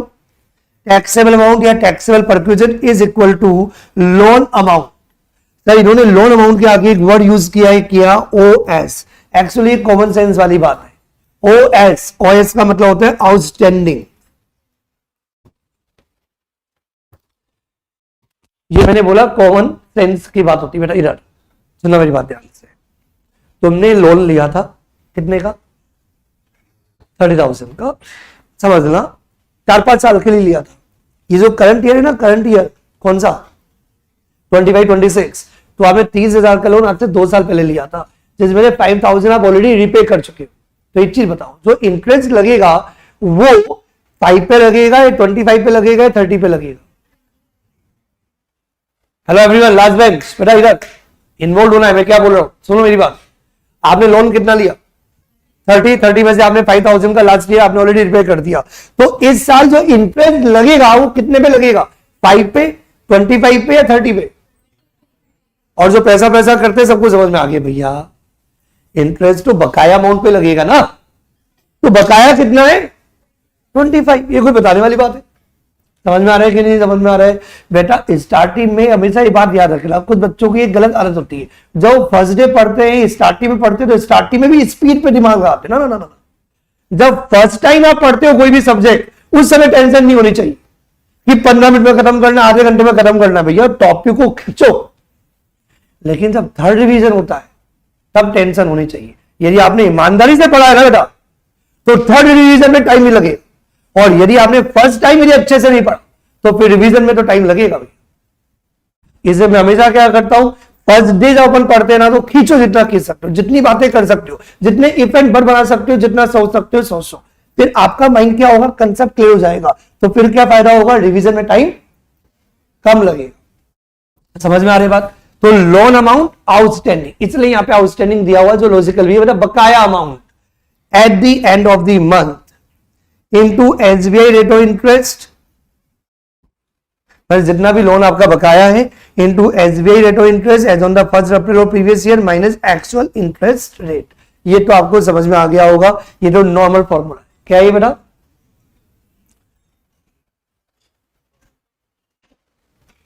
क्लियर है ये तो सबको? बेटा सुनो, एम्प्लॉई 5 साल से 10 साल से काम कर रहा है एक एम्प्लॉयर के यहां पे, पैसे की जरूरत पड़ती है नहीं पड़ती बेटा? क्यों पड़ती है? बीमार पड़ गए, बेटी बीमार हो गई, बेटा बीमार हो गया, बेटे की एजुकेशन के लिए, शादी करने के लिए लोन दे दो यार 5,000 का लोन। तो सिंपल सा पॉइंट आता है भैया, यदि एम्प्लॉय ने, क्या बेटा बोलो बोलो, यदि एम्प्लॉय ने एम्प्लॉयर से, यदि एम्प्लॉय ने एम्प्लॉयर से लोन ले रखा है 20,000 रुपीज तक का ही, कितना बेटा, कौन से पर्पज के लिए लिया वो इंपॉर्टेंट नहीं है, जितने भी पर्पज के लिए आपने लोन ले रखा है, यदि आपका एग्रीगेट लोन, जो भी आपने लोन ले रखा है वो एग्रीगेट लोन एम्प्लॉय का यदि 20,000 रुपीज तक का है तो इंटरेस्ट बेनिफिट टैक्सेबल नहीं होगा। मतलब बेनिफिट तो है लेकिन इग्नोर इट, क्या कर देंगे, छोटा मोटा बेनिफिट हटाओ, टैक्सेबल नहीं होगा, टैक्सेबल नहीं होगा। ये बात आपको याद रखनी पड़ेगी, न्यूमेरिकल क्वेश्चन में काम हो जाता है। तभी मैंने अपने एग्जांपल के अंदर जो लोन का अमाउंट लिया वो 20 से कम नहीं लिया, मैंने जानबूझ के 30,000 से 20,000 से ज्यादा का लिया। तो यदि एम्प्लॉय ने फॉर एग्जांपल अपने एम्प्लॉयर से 5,000 का लोन लिया, तो यदि 5,000 का यदि लोन लिया तो फिर उस केस में क्या होगा, इंटरेस्ट टैक्सेबल नहीं होगा, इंटरेस्ट टैक्सेबल नहीं होगा। ये याद रखना पड़ेगा। समझ में आ गया बेटा? ये किस इंटेंशन से बना हुआ है तुम लोग नहीं समझ पा रहे हो। यदि यहाँ पे मेरे पास 30 या 35 साल के बुड्ढे यदि पढ़ रहे होते तो उनको मेरी बात समझ में आ जाती। यदि वो जॉब कर रहे होते, क्या कर रहे होते, क्योंकि जॉब कर रहे होते तो उनको पैसे की जरूरत होती है। तो सिंपल सी बात है, भैया लोन दे दो ना यार, 1,000 रुपए दे दो ना यार, 2,000 दे दो ना भैया। सिंपल सा पॉइंट ये आता है, एक एम्प्लॉय की आदत होती है कुछ ना कुछ पैसा मांगने की, क्योंकि खर्चे होते ही होते। क्या होते, क्या कह रहा, बात समझ में आ रही कि नहीं आ रही? तो यदि एम्प्लॉय ने एम्प्लॉयर से लोन लिया एग्रीगेट टोटल मिला के, चाहे वो एजुकेशनल हो, चाहे वो पर्सनल हो, चाहे वो वैलेंटाइन डे हो, जो भी हो उसका पर्सनल मैटर है, तो जितने भी आपने लोन ले रखे हैं, लोन का अमाउंट कितना बेटा, अप टू ₹20,000 रुपीज। तो देन इंटरेस्ट वाला जो बेनिफिट है वो टैक्सेबल नहीं होगा, परक्विजिट नहीं माना जाएगा। नोट नंबर 1 के रिगार्डिंग कोई डाउट है तो पूछो। ये समझ में आ गया? Note number 2, if loan taken for the treatment of specified disease, then interest benefit is not taxable even loan amount is more than the ₹20,000 rupees. Reason क्या है, रीजन क्या है आपको पता होगा, ये एक्चुअली बेसिक नेसेसिटी में आता है बीमारी। ये किस में आता है, बेसिक नेसेसिटी में आता है। तो यदि आपका कोई एम्प्लॉय है, उसका स्पेसिफाइड डिजीज के ट्रीटमेंट के लिए आप क्या करते हो, उसको 50,000 का लोन दे देते हो। तो यदि स्पेसिफाइड डिजीज के ट्रीटमेंट के लिए एम्प्लॉय को कोई भी लोन दिया जा रहा है, वो भी विदाउट इंटरेस्ट या कंसेशनल रेट, तो देन इंटरेस्ट जो बेनिफिट है वो टैक्सेबल नहीं होगा, चाहे वो लोन का अमाउंट 25,000 हो, 50,000 हो, 1 लाख हो या 2 लाख हो, कोई इफेक्ट नहीं पड़ता। आप कुछ बच्चे बोलेंगे सर यदि स्पेसिफाइड डिजीज के ट्रीटमेंट के लिए यदि लोन दिया जा रहा है सर ये तो पॉइंट नंबर 2 मेडिकल ट्रीटमेंट में कवर हो जाएगा ना, लोन दिया जा रहा है, आप फैसिलिटी थोड़ी दे रहे हो, आप उसको रिइंबर्स थोड़ी कर रहे हो, आप उसको क्या दे रहे हो, लोन दे रहे हो। तो यदि आपने लोन यदि स्पेसिफाइड डिजीज के ट्रीटमेंट के लिए दिया है तो देन वो इंटरेस्ट जो बेनिफिट है वो बिल्कुल भी टैक्सेबल नहीं हो। कोई doubt to anyone?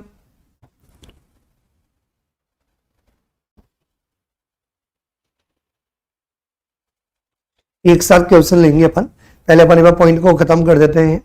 Gift from the employer to employ, gift from the employer to employ. भैया एम्प्लॉय 10 घंटे 12 घंटे 15 घंटे काम करता है और यदि कोई गिफ्ट मिलता है तो अच्छा ही लगता है। क्या मिलता है? तो यदि एम्प्लॉय को यदि एम्प्लॉयर से यदि कोई भी गिफ्ट यदि मिल रहा है, यदि एम्प्लॉयर नहीं है कोई और है तब तो अदर सोर्सेज में जाएगा। यदि आपको एम्प्लॉयर से यदि गिफ्ट मिल रहा है, किसमें मिल रहा है? गिफ्ट मिल रहा है, तो गिफ्ट आपको मनी में भी मिल सकता है, काइंड में मिल सकता है। यदि मनी में मिल रहा है तब तो फुल्ली टैक्सेबल है, मनी में मिल रहा है तो। इस पॉइंट के पीछे लॉजिक क्या है वो बता देता हूं, किसी दिमाग में लॉजिक आ रहा है क्या? यदि मैं एम्प्लॉय हूं और मेरे एम्प्लॉयर ने मुझे 15,000 का गिफ्ट मनी में दिया, तो ये 15,000 हो या 100 रुपया फुल्ली टैक्सेबल है। कोई रीजन दे सकता है क्यों? पता है क्या होगा? यदि गिफ्ट इन मनी यदि टैक्सेबल नहीं होगा तो मैं अपने एम्प्लॉय को सैलरी देने की बजाय गिफ्ट ही दूंगा। यही बात समझ में क्या कह रहा, बात समझ में आ रही है कि नहीं आ रही है? तो gift in money is always taxable, चाहे 100 रुपए हो, चाहे 1000 रुपए हो, चाहे 1,00,000 रुपए हो। तो यदि एम्प्लॉय ने एम्प्लॉयर से जितना भी गिफ्ट मनी में रिसीव किया, मनी मतलब कैश में या चेक में, वो एक ही बात होता है, पेटीएम यूपीआई ये सब मनी है। तो मनी में जितना भी आपने गिफ्ट रिसीव किया है फुल्ली टैक्सेबल है। लेकिन यदि एम्प्लॉय अपने एम्प्लॉयर से यदि कोई भी गिफ्ट यदि रिसीव करता है काइंड में, किसमें रिसीव करता है? दिवाली पे गिफ्ट होता है ना, किस पे? दिवाली पे आपने क्या किया, सारे एम्प्लॉइज को बर्तन दे दिए, वो गिलासेज होते ना, गिलासेज, क्योंकि अब दिवाली तो इंडिया के अंदर बहुत इंपॉर्टेंट होता है, तो जनरली क्या है दिवाली के अंदर तो गिफ्ट दिया ही जाएगा। तो आपने अपने एम्प्लॉइज को क्या किया, सबको गिफ्ट दे दिए, कितने रुपए के? 500 रुपए के गिफ्ट दे दिए। नॉर्मल सी बात है, देगा ही रहा यार, दिवाली पे भी नहीं होंगे यार।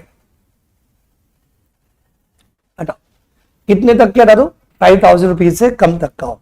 तो यदि जो भी गिफ्ट काइंड में दिया जा रहा है यदि इसकी fair market value of gift is less than 5,000 rupees पर annum, then it is fully except. समझ में आया कि नहीं आया? क्या समझ में आएगा?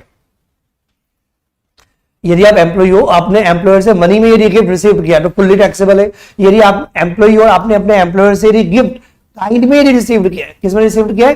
काइंड में रिसीव किया है। वो रीजन इंपॉर्टेंट नहीं है कि वो न्यू ईयर पे गिफ्ट दिया है या दिवाली पे दिया है या बर्थडे पे दिया है या एनिवर्सरी पे दिया है, यहां पे ऐसा कोई लफड़ा नहीं है। गिफ्ट मतलब गिफ्ट, रीजन कोई भी है, बर्थडे का भी हो सकता है, एनिवर्सरी का भी हो सकता है, न्यू ईयर का भी हो सकता है, वैलेंटाइन का भी हो सकता है, कोई भी हो सकता है। तो एम्प्लॉय को अपने एम्प्लॉयर से क्या हुआ? गिफ्ट मिला। तो यदि एम्प्लॉय को यदि गिफ्ट मिला काइंड में, किसमें मिला? काइंड में, तो वो पूरे ईयर के अंदर जो भी आपने गिफ्ट रिसीव किया है पूरे ईयर में देखा जाएगा। और ईयर मतलब कोई फाइनेंशियल ईयर अप्रैल टू मार्च, और वो गिफ्ट जो आपको काइंड में रिसीव हुआ है यदि उसकी फेयर मार्केट वैल्यू कितनी बेटा 5,000 रुपीज से कम है तो 1 रुपया भी टैक्सेबल नहीं है। यदि 5,000 या 5,000 से ज्यादा है तो फुल्ली टैक्सेबल। जैसे कि 6,000 का गिफ्ट है काइंड के अंदर तो 1,000 रुपए टैक्सेबल नहीं होगा, पूरा 6,000 टैक्सेबल होगा। और यदि 4,500 का गिफ्ट यदि काइंड में रिसीव हुआ तो 1 रुपया भी टैक्सेबल नहीं होगा। क्या बोला बेटा, समझ में आया? यदि एम्प्लॉय ने एम्प्लॉयर से गिफ्ट काइंड में रिसीव किया 4,900 का तो 1 रुपया भी टैक्सेबल नहीं है। और यदि 5,100 रुपीज का गिफ्ट काइंड में रिसीव किया तो 100 रुपीज टैक्सेबल नहीं है, फुल्ली टैक्सेबल है यदि 5,000 या 5,000 से ज्यादा का गिफ्ट हुआ। नहीं आया समझ में?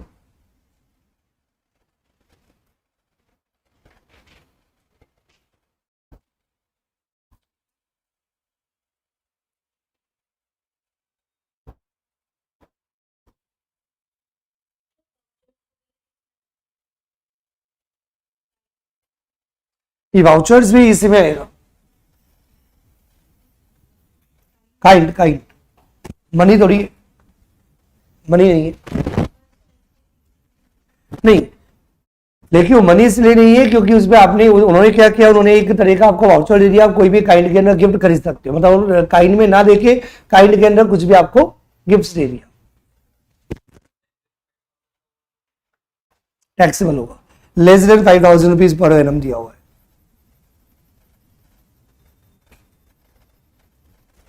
कोई और कंफ्यूजन? वो वही तो वाउचर ही तो हुआ ना।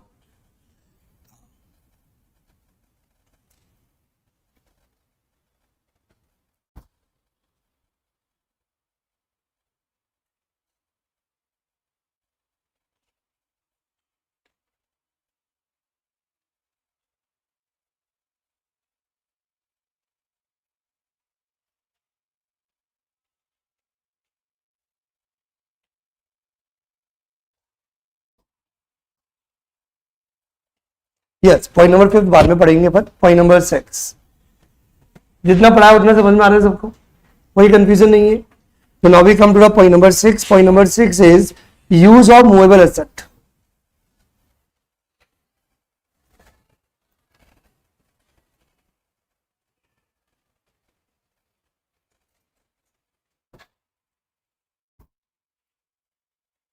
यूज ऑफ मूवेबल एसेट, किसकी movable asset?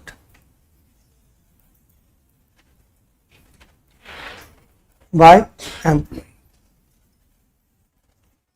Use of movable asset of employer by the employ.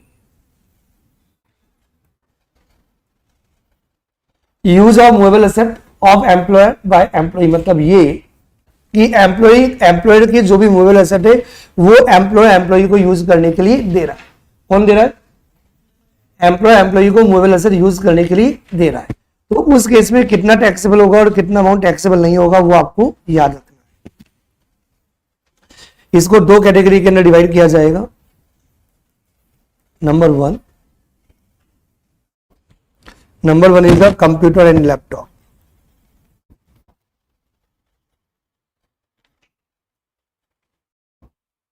Computer and laptop, वैसे ओनली लैपटॉप लिख देते चल जाता है क्योंकि इसमें दोनों ही आते हैं, आपको पता है। लैपटॉप मतलब लैपटॉप मूवेबल, और जो कंप्यूटर है वो भी मूवेबल है, और वो भी आप हो सकता है कि डेस्कटॉप होता है डिब्बा, तो कंप्यूटर हो गया। लैपटॉप समझ में आ गया? तो लैपटॉप या कंप्यूटर हो एक ही चीज है। क्या ये एम्प्लॉय को देता है क्या यूज करने के लिए?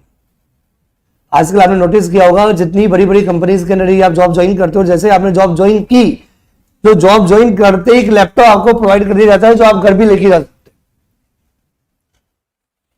हैं। यस और नो?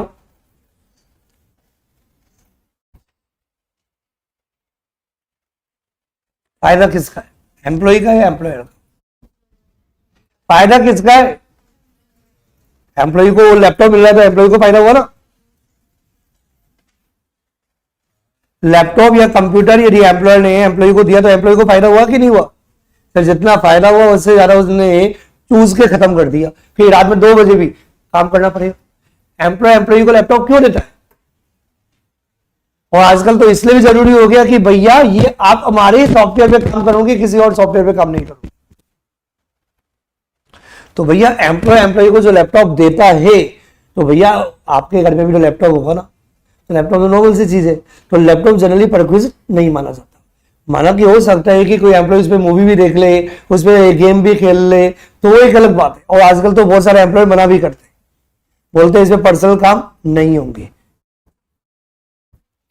हो या ना हो, वॉट एवर द केस, कोई भी केस इफ एंड बट लगा लो, यदि एम्प्लॉय को एम्प्लॉयर से लैपटॉप मिला है तो ये एम्प्लॉय के लिए फायदा नहीं माना जाता है। और आजकल तो एम्प्लॉय को कोई खुशी भी नहीं होती। यदि किसी एम्प्लॉय को एम्प्लॉय लैपटॉप देता है तो मजा आ गया ना, उसे पता है भैया लंका लगेगी बाद में, रात में 2 बजे ही फोन करके बोलेगा भैया लैपटॉप है ना मेरे पास, काम करके देना। तो यदि किसी भी एम्प्लॉय ने एम्प्लॉयर से यदि कंप्यूटर या लैपटॉप लिया यूज करने के लिए तो वो परक्विजिट नहीं माना जाता, 1 रुपया भी टैक्सेबल नहीं है। नॉट टैक्सेबल, ये अमाउंट टैक्सेबल नहीं होगा। कौन सा अमाउंट? कंप्यूटर एंड लैपटॉप, ये क्या बेटा? Fully exempt. क्या ये?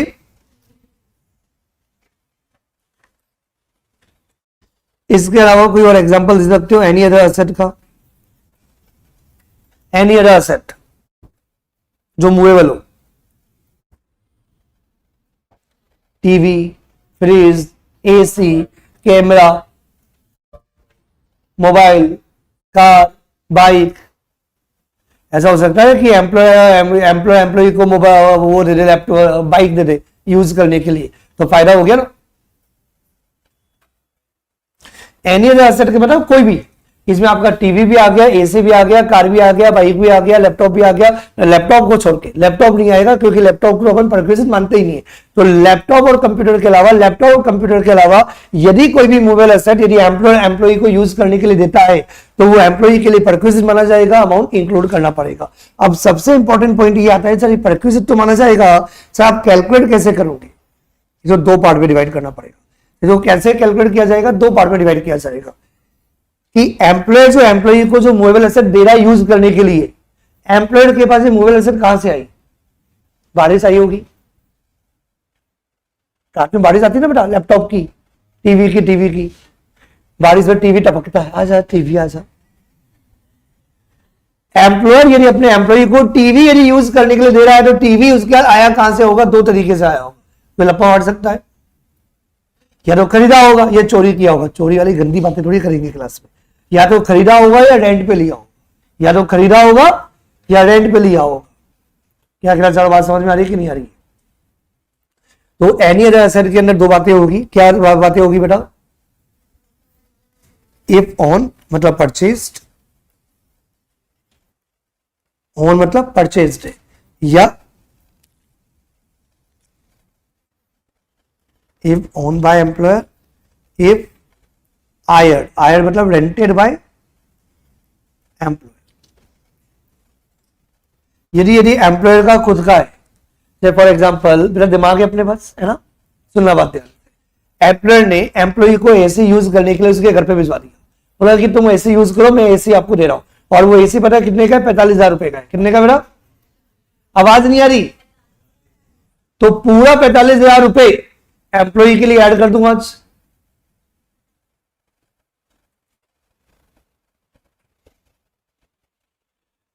जब एसी 45,000 का है तो लेकिन एसी की लाइफ 8-10 साल तो होगी ना।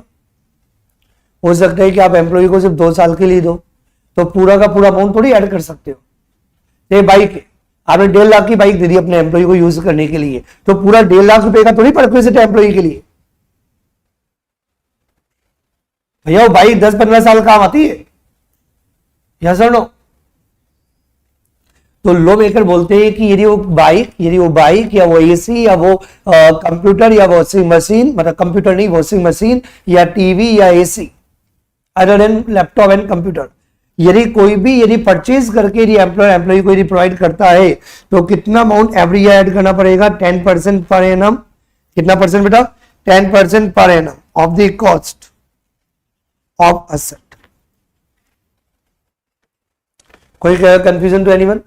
एवरी ईयर का कितना परसेंट? 10%। एवरी ईयर का कितना परसेंट? 10%। एवरी ईयर का कितना परसेंट? 10%। ये अमाउंट क्या करना पड़ेगा? ऐड करना पड़ेगा। इफ हायर्ड बाय एम्प्लॉय, क्या लिखा हुआ है? हायर्ड इज खरीदा तो है नहीं, तो कॉस्ट तो है नहीं आपकी, आपने तो भाड़ा पे किया होगा, तो जो भी भाड़ा आपने पे किया है तो भाड़े को क्या बोलते हैं? भाड़ा, higher charges. Higher charges paid और पेएबल बाय एम्प्लॉयर।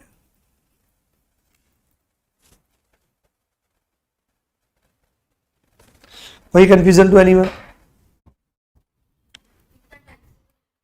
ये अमाउंट टैक्सेबल है।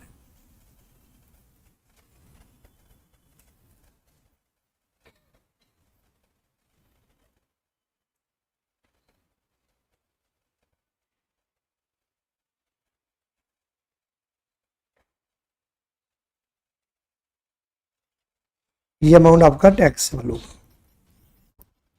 इसमें भी ये बात याद रखनी पड़ेगी, यदि आपने एम्प्लॉय से कोई भी अमाउंट रिकवर कर लिया वो आपको माइनस करना पड़ेगा। क्या माइनस करना पड़ेगा? जैसे एम्प्लॉयर बोलता है कि मैं तुझे बाइक यूज करने के लिए देता हूं, तो तेरे को फॉर एग्जांपल साल के 1,000 रुपए करवाने पड़ेंगे, मतलब आपको 1,000 रुपए आप रिकवर कर लोगे। तो एम्प्लॉय क्या बोलेगा? For example higher charges paid by the employer for the bike.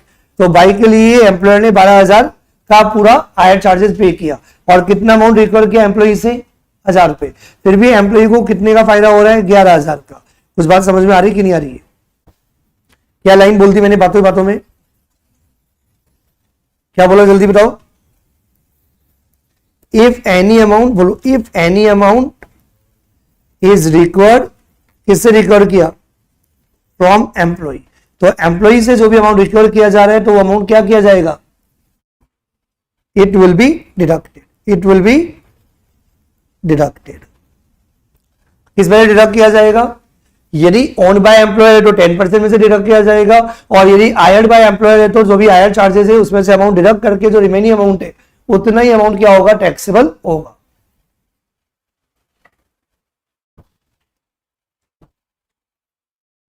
आज मैंने बहुत सारे कंसेप्ट पढ़ाए, तो सारे कंसेप्ट पढ़ के आना, कल अपन उनके क्वेश्चंस भी देखेंगे। क्या देखेंगे?